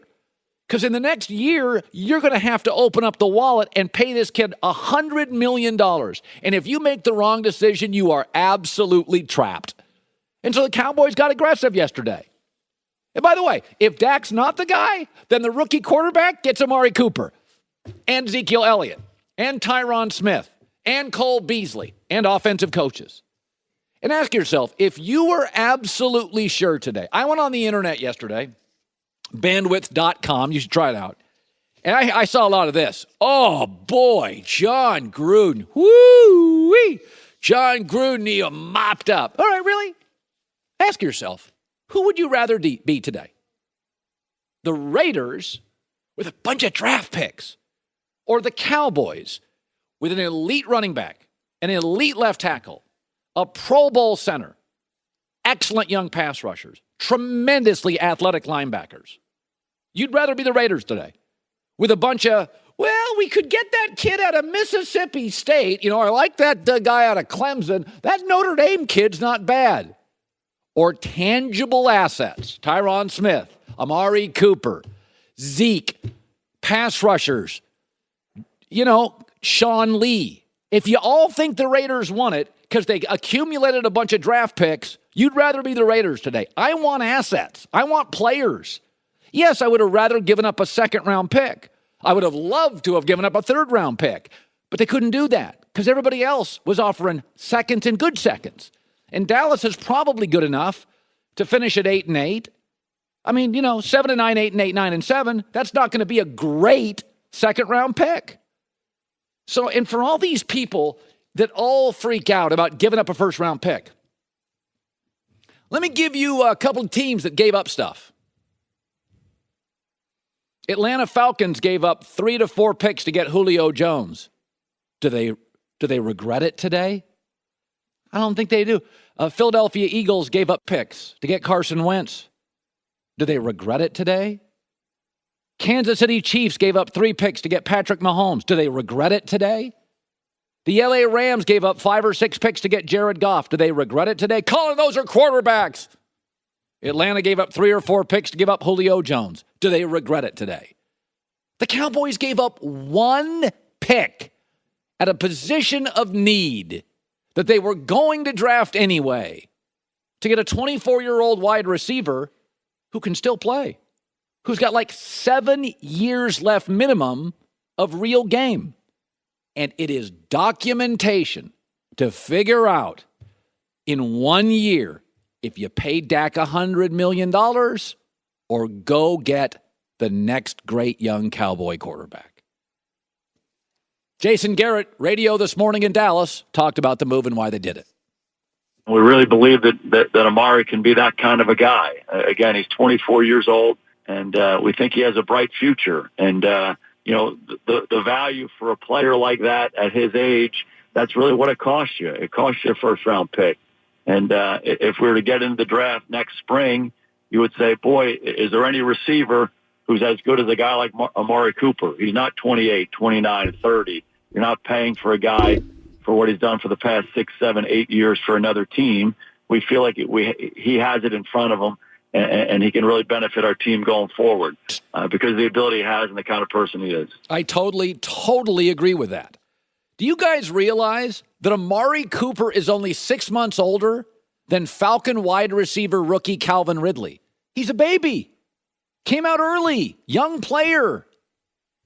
Jason Garrett's never sound smarter than that. Completely, absolutely agree. And he goes to an organization that's kind of in disarray and has a lot of fingers crossed on accumulating draft picks to one that's just missing what he is, a game changer at wide receiver. You know, it is interesting if you think about this. Had the Cowboys' field goal, Joy, gone in against Washington, they would be 4-3, and you'd be like, they just got Amari Cooper, but the field goal doesn't go in, and you're like, wow, that's given up a lot for Amari Cooper. We're a clang away from Dallas, Washington having one fewer win, Dallas having one more win, and we're all going, wow, that's exactly what they need. They can win the division now. It's a game of inches, Colin. There you go. And a game of wide receivers increasingly. Trent Dilfer is around the corner.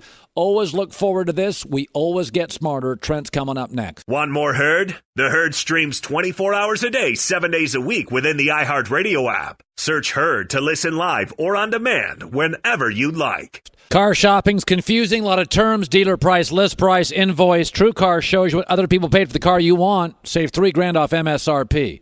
All sorts of stuff. There's rumors out there. Arizona might make a deal for Patrick Peterson. They're saying it's not true. We got a bizarre NFL story around the corner with Joy Taylor. Don't even know where to go with it, but it's a bizarre story. But first, via the Cowherd Global Satellite Network. Decade and a half in the NFL, a guy I rely on often for his expertise in these situations. So the Amari Cooper deal. Okay, let's say you're the coach or the GM of the Dallas Cowboys. Let's look at it, Trent, from the Cowboys' perspective first. What do you make of the trade? I love it. I liked all the reasons Coach Garrett explained it. I like your take on it. I don't think you can properly evaluate Dak Prescott and decide to pay him possibly $25 million as early as next year until you find out what he can do. And the only way you're going to find out what he can do is by surrounding him with the right people. He needed an alpha playmaking wide receiver. They went and got him for a first-round pick. The guy has experience. He's still young. He's been productive. He's been a game changer. And now they add him to an already pretty talented roster. And I think if you take just the Dak Prescott look at this, I've been hearing for like the last 4 or 5 weeks all the things Dak can't do. He can't do this. He can't do that. Maybe the coaches don't trust him because he can't. Well, we don't know what he can do, because you haven't given him a chance. I mean, Gallup's showing some promise. They made some big plays down the field, but we don't really know what Dak can do. And now we're going to be able to see it for the rest of the season if he truly is a top-tier quarterback. I believe he can be now. With the people around them. And like you said, they got a very good offensive line. Now they have a number one wide receiver. They've developed a really good number two in Gallup. They have Cole Beasley to get up the middle of the field. They have one of the top backs in the NFL in Ezekiel Elliott. The pressure is truly now on Dak to show us that he can be a dominant passer in this league. Take it from the Raiders angle. What do you think of it? I'm unsure. my mind is blown a little bit how you can let go of the premier pass rusher in the National Football League and now, let's say, arguably one of the top 10 receivers in the NFL. I think people are making too much of the picks. I think this is about money. I think John Gruden's always been most successful when he has a veteran-laced team. With today, the way the salary cap works, once you pay a couple players, now the rest of your team is really underexperienced, underpaid rookie guys or guys on the rookie contract. I think John wants the cap space to be able to go out and attack free agency, fill the bulk of his roster, your core players with experienced vets, guys that are true pros. I think he'll get a lot of guys that other teams just can't afford to pay, and they'll be able to pay them. And they'll have the draft picks to go draft future difference makers that will then play on rookie contracts, which aren't that expensive. That's my take on it. I'm very curious to see what they do with Derek Carr. I'm from the school that I've seen John say too many glowing things about Derek. I like Derek as a player, but I wouldn't be surprised if Derek is next. You know, it's interesting. I was talking to an NFL exec last week, and he said if he was running a team, it was a guy that used to be in that spot. He said, I would draft my defense, make it a simple concept so they can come in and play, and they're inexpensive, and I would pay for my offense because now the rules are all about offense. Maybe Gruden's going to do that, Trent. Draft his defense and go pay for veterans on offense. That's kind of what you're saying. Yeah, exactly. And we can't really judge John until next year, until we see what he does with these picks and what he does with this cap space. So it's really easy right now to step on John Gruden's throat and just say, hey, he got rid of a great receiver, he got rid of a great linebacker. There's something bigger going on that we're not going to know until after free agency next year and after the draft. And we may not even know then. It may be a year after that. But when you have a 10-year contract, you got a long leash. You can make some bold decisions, and you can be looking 3, 4, 5 years out and not be as concerned with right now. And I think when John sits there for 10 years and does TV and reevaluates what he did while he was a coach in the game, I'm sure he had a very distinct plan on how he was going to handle this. And I'm not being an apologist for John Gruden, but I'm going to give him enough of a leash to say I'm going to see this out for 12 to 18 months before I put full judgment on it. You know, I'm watching that Giants game last night, and I'm not going to bang on Eli. You watched the whole thing, huh? Well, yeah. But I'll tell you my takeaway. Once again, somebody pays for a Bill Belichick player, Nate Solder, and it looks like, I mean, the minute New England's done with a guy, the guy is done. I mean, my takeaway last night was what happened to Nate Solder. I mean, what did you make of it? So I look at it a little bit differently. I've always said that the Patriots are the best at understanding themselves better than anybody else. They understand their program. They understand what they're expecting out of players, and they understand their player. So when a player is a great player for a Patriot, he's a great player because of that fit. They've identified the things that player can do. They build a system around what they can do, not what they can't do. And then that player looks good doing it. I think the indictment is on the teams to go get expatriate players and say, oh, he's going to play for us as well as he played for the Patriots. Well, that's not true because they're going to ask him to do different things. I think Nate Solder is a great example of that. He was a great Patriot. And it's not that he's not a good player, but he did exactly what he was supposed to do as a Patriot, as well as any Patriot not named Tom Brady. So what the Giants did was they went and they paid him a bunch of money to go be something a little bit different than he was in New England. Because he wasn't asked to be put on an island and block for 3 seconds very often with Tom Brady as his quarterback. Tom Brady gets the ball in 2.2 seconds on the average, as fast as anybody in the National Football League. Tom Brady changes the protection at the line of scrimmage anytime he sees a mismatch. Tom Brady audibles out of plays where his players are at a disadvantage. So Nate Solder fit that perfectly. He was the perfect Patriot fit. It doesn't mean he's going to be a great fit anywhere you go. And you're going to see this happen as long as Bill Belichick is the head coach for the New England Patriots. That the Patriot way gets the most out of that player because they focus on what that player can do. Other teams are going to watch tape and go, oh, okay, he's a really good player. Let's pay him a bunch of money and ask him to do something else. It's an indictment on those teams that sign expatriate players. Yeah. Speaking of ex-players, who's going to be a player, Le'Veon Bell. He's not going to report before Tuesday at 4 Eastern because then you could trade him. So he's going to report at some point after next Tuesday at 4 and before Week 10. And he's going to have no miles on those legs. He's going to be the freshest guy in a room. And I could make an argument, they're adding a star to a star-studded offense. Do you see it that way? Yeah, I don't disagree, but I still, no matter what happens, I still think Le'Veon Bell's a big loser in this thing. The one thing about the NFL is they will move on from you. No matter who you are, no matter how much of a legend you are, no matter how talented you are, they will move on. Their job is to win a game the next week. And the Steelers have done that. They've eliminated the drama. They've moved on. They found a nice little runner, Connor, in his place. He's not as good as Le'Veon Bell. I don't think anybody would make that argument, but they built their system around him. And I think Le'Veon's lost a lot of money in this holdout. I think he'll hurt himself in free agency, and he'll come back, and he will be a good player for him, and they will maximize his talents and get some usage out of him. But you go back, and there's only one loser in this whole thing, and it's Le'Veon Bell. Yeah.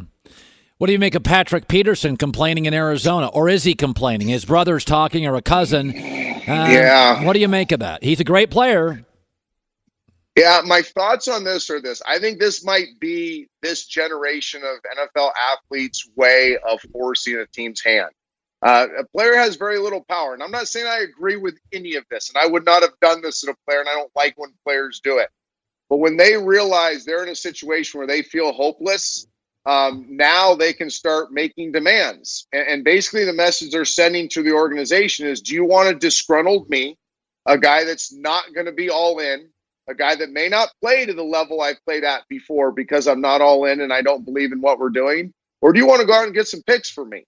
And we've seen it happen now the last few years where the player is winning this battle when he comes out and starts being a disgruntled guy.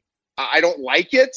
But I got to admit that it is really the only ammunition a player like Patrick Peterson has if indeed he wants the heck out of Dodge. Yeah, the NBA, Chris Broussard had a line last week. He said, in the NFL, you hold out. In the NBA, you act out. But what you're seeing is some NFL guys acting out and holding out. And no, to your point, I got to tell you, I've been critical of Cam Newton. And that's why I was so interested in seeing how Norv Turner worked with Cam. So I watched every snap of the Eagles-Carolina game. It was wildly entertaining. And the Cam I saw in the fourth quarter, engineering a great comeback, was about as good as I've ever seen Cam. Accuracy, he still throws off his back foot. He's still too much arm, not enough legs. But I was blown away Sunday in that fourth quarter. What was your takeaway? First of all, this is what Norv does. At some point, not as a head coach, but as an assistant coach, he's one of the greatest of all time. And he's done this with a bunch of different quarterbacks, gotten the most out of them. What Norv does, I played Premier in San Francisco as the backup, and I saw what he did with Alex Smith, is, again, he does a lot like what the Patriots do. He identifies what you can do, what makes you tick, what is your natural DNA, and then he builds the entire offense around that. And what Norv has done for Cam Newton, he says, Cam, I'm not going to ask you to be a surgeon. I'm not going to ask you to be precise. I want you to be a flippin' butcher. Pull out your machete, chop some stuff up, and give me a roast beef sandwich. I'm not going to ask you to be a 68% guy. I'm not going to ask you to make a ton of decisions that the Bradys and Breezes and those guys are doing. I'm not going to ask you to be something you're not. Here's what you are. You're a freak of nature. You're a great leader. You are tough. You have a huge arm, and you're a big play waiting to happen. So we're going to let you go be a big play waiting to happen. And when you go 0 for 7 and overthrow some guys and make a bad decision, don't worry about it. I'm going to keep dialing them up so you can make big plays. And that's kind of what you're seeing with Cam. Norv is letting Cam be Cam, and I think it's brilliant. I think Cam is now back in the conversation of one of the more dominant players in this league because he is so physically gifted. He does things that nobody else can do, and Norv is sequestering that. He's allowing it to happen. And finally, I didn't think Baker played very well. He got 4 turnovers and had 120 yards in the first 3 quarters. But I'm told that you are about ready to bring the hammer on me. I wasn't blown away. But now, I've said with all these guys, it's a roller coaster ride. They're rookies. They're all over the map. Darnold's good. Darnold's as good as his running game. When he doesn't have a running game, Darnold's struggling. When he has one, he looks great. What did you make of Baker this week? I don't disagree with you that he didn't play great. I disagree that he doesn't have the chance to be great. I think Baker has a chance to be a great player in this league. And I've said this, I think, every week we've done this show and talked about Baker. It all comes down to two things. Does Baker decide to be Drew Brees or something that he's not, a playmaker? Baker has a great opportunity to be one of the most precise passers in this league. He has to play that way. Now, to play that way, he needs his team, the Cleveland Browns, to build the system around him as the Saints did with Drew Brees. Strong from the center guard area, so there's no middle pocket push. And offense is about quick decisions and precision, not about chunk plays. If Todd Haley and Hugh Jackson are building this offense for a Ben Roethlisberger type player, then they're wrong. The whole thing needs to be built around Baker's precision. When you watch him throw a football, when you watch him, the subtle little movements he can make in the pocket, great time and space. When you see his versatility to be able to throw off platform, the things he can do at all layers of the field, he can be special, but you have to build the whole offense around those unique traits and not just call plays. This ain't spitball now. You don't put a spitball and throw it against the wall and say, that's the one we're running, because Ben Roethlisberger made that one work. Every play has to have a specific purpose that emphasizes and brings out what Baker does great.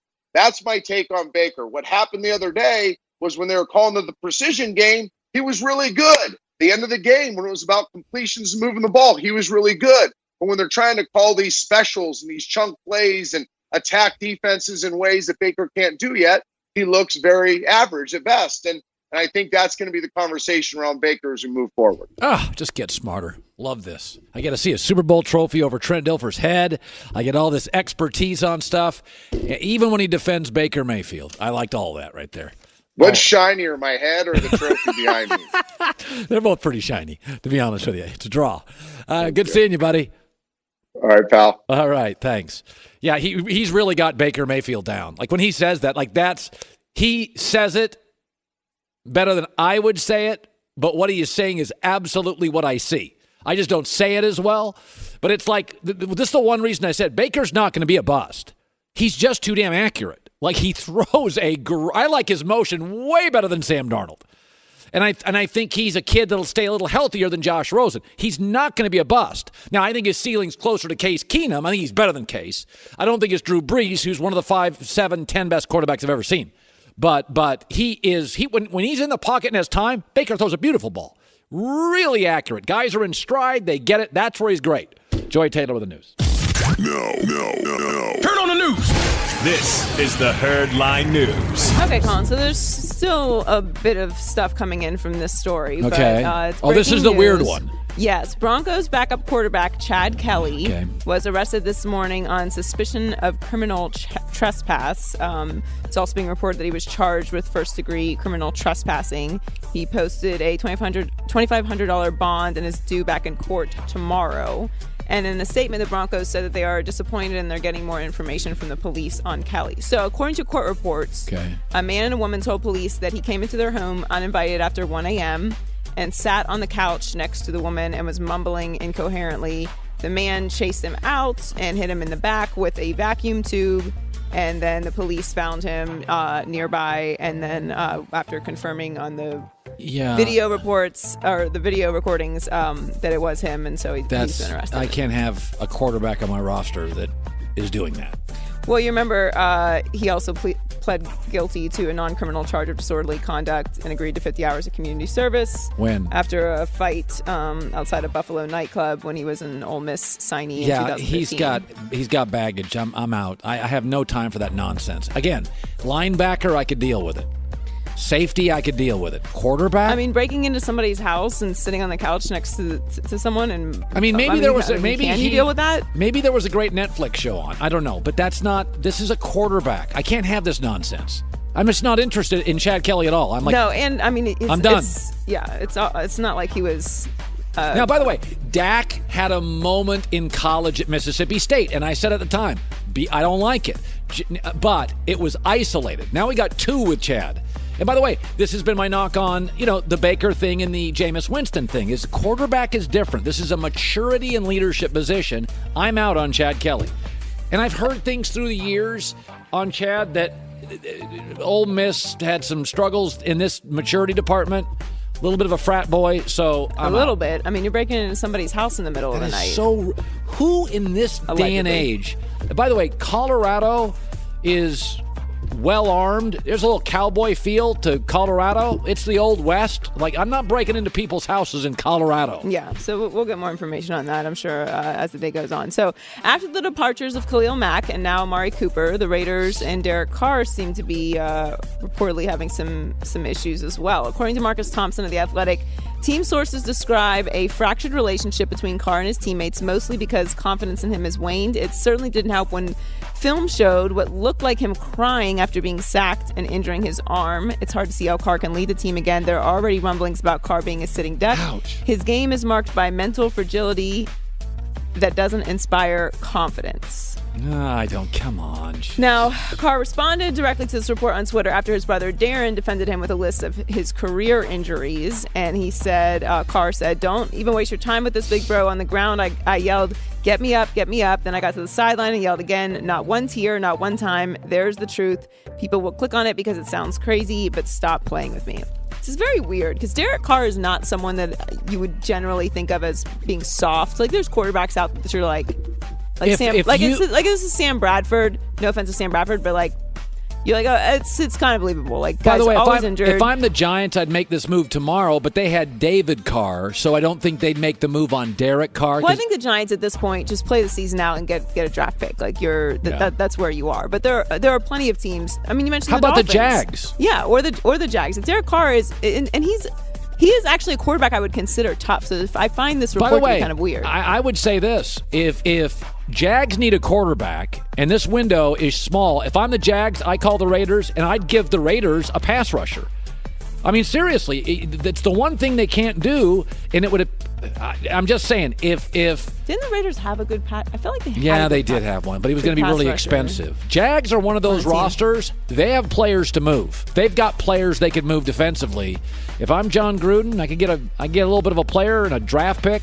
I would do it in a heartbeat. It's chaos over there. So the Lakers dropped to 0-3 last night after losing to the Spurs in overtime. LeBron scored 5 points in overtime with 3 assists, but his 2 misses at the free throw line with 12.8 seconds remaining were big. He went to the line for the Lakers with a 142-141 lead, but then went 0 for 2 from the line in the clutch. Yeah. And according to ESPN Stats and Info... Oh, brother. I mean, look, these are just the numbers. I'm just the messenger. In the final 15 seconds of the fourth quarter or overtime, okay, that's clutch time. That's qualifier number 1. That's clutch time. All right, so let's just call that clutch time. LeBron is 10 for 21 or 48% on free throws in one-score games since the start of last season. So basically all last season, he is 48% from the free throw in clutch time. It just seems like if you just moved it from 15 seconds to 24, the number's probably different. That's the worst free throw percentage of any player with at least 10 attempts in those feels situations. like a lot of qualifiers to me. If 15 seconds, it's snowing out. No, if you're someone who has to shoot free throws in the clutch, and you shoot a lot of them, but why do they LeBron is not someone you want to do that. Why 15 seconds? Because the number at 18 seconds is probably different. Listen, God has to be fair, all right? I'm not great at math. He's got to equal the playing field for everybody. All right? LeBron's not the best clutch free throw shooter. Yeah, Wilt couldn't shoot him. Kareem wasn't great. Duncan wasn't great. What are you not great at? Shaq wasn't great. There's a lot of things I'm not good at. I can't even start. I'm only good at 1 or 2 things, and I'm bad at everything else. Well, look, all I'm saying is LeBron is great at mostly everything on the basketball court except for clutch free throw shooting. All right. Look I'm not even good combing my hair today. Look at Joy Taylor with the news. Well, that's the news. And thanks for stopping by. The Herd What a Line show today. News. Russell Wilson, Seahawk quarterback. Trent Dilfer, Peter King, Chris Haynes went to the Lakers Spurs game last night. Coming up next, saddest story in sports, but it makes me smile. In Best for Last.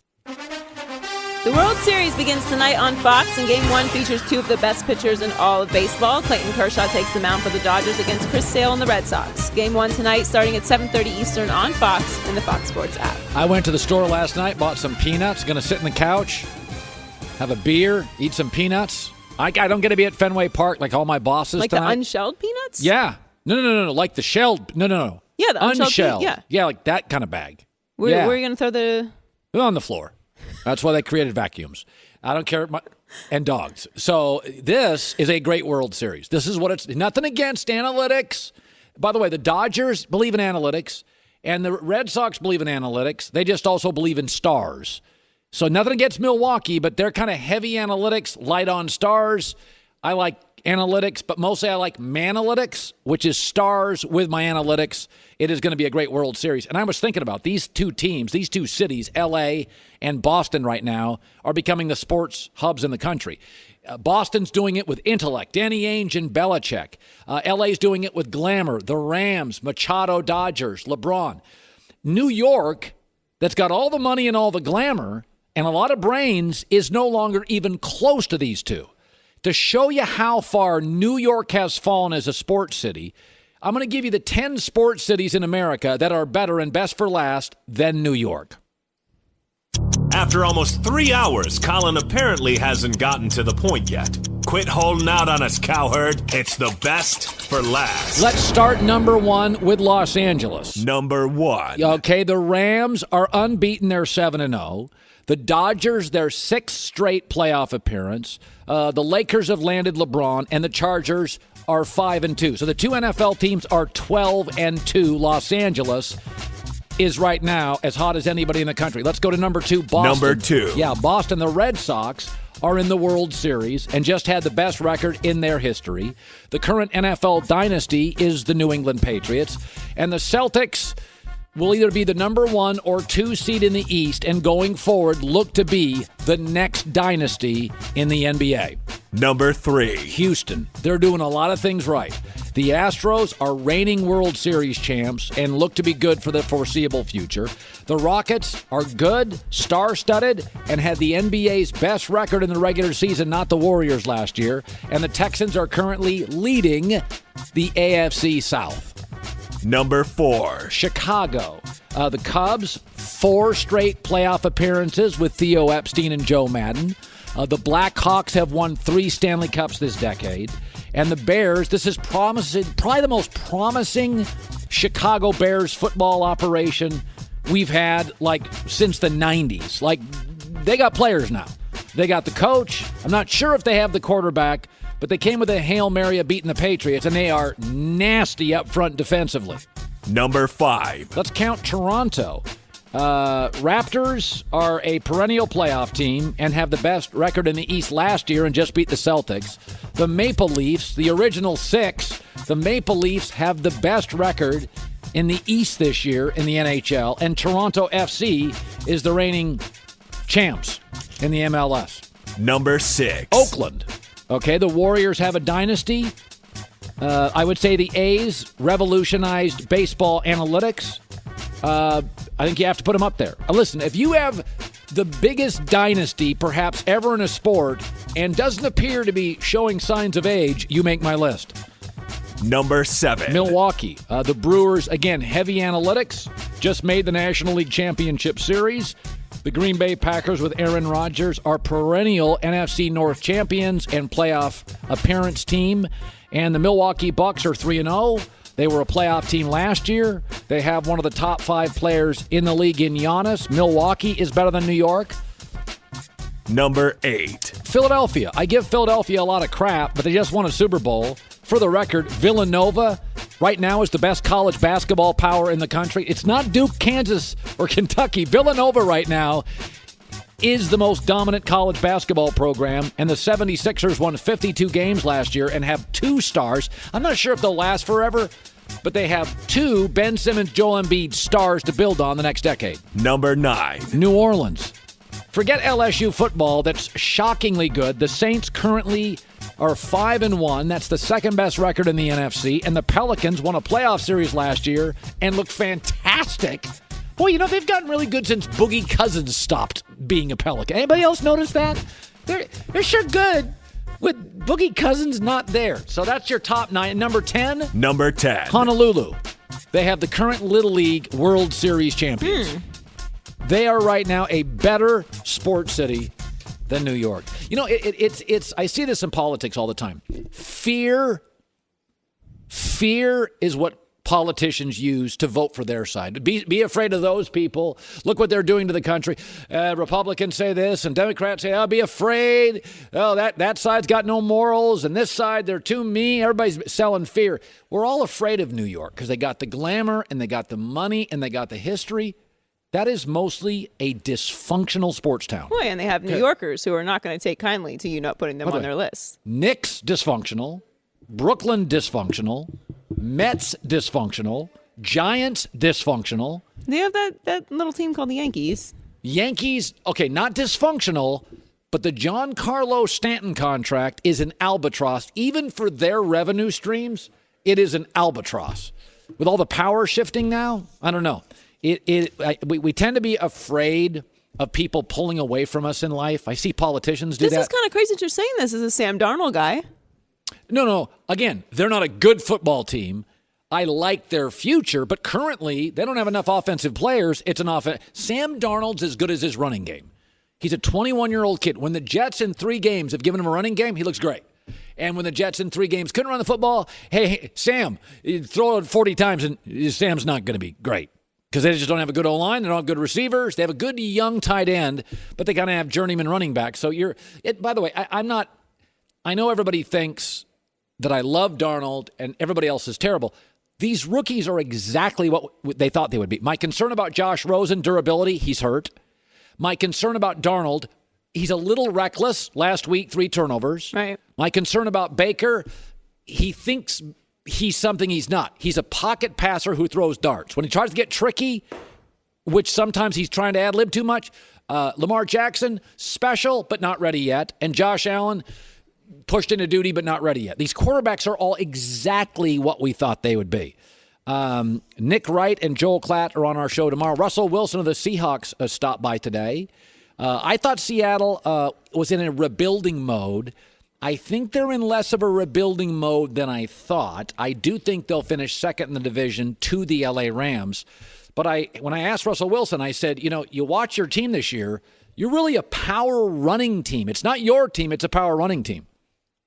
I think the biggest thing for us is we want to be physical at the point of attack. And I think that obviously with Dwayne Brown being here for a full-time, all year, he's arguably the best left tackle in football. The addition of guys at the guard positions of J.R. Sweezy. J.R. Sweezy's back, Super Bowl champion. We got DJ Fluker, 360 pounds, as big as can be. And then Justin Britt in the center. And then Ifedi's doing a great job at the right tackle position. And those guys are leading the way for us and giving us enough time to make throws, giving us enough time to be physical at the point of attack in the running game.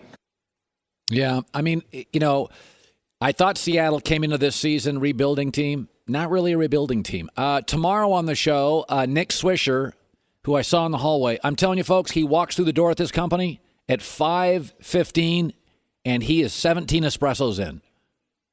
I mean, he is so fired up. Nick Wright, Nick Swisher, Joel Klatt. Game 1, World Series at Fenway tonight on Fox. It's the Herd.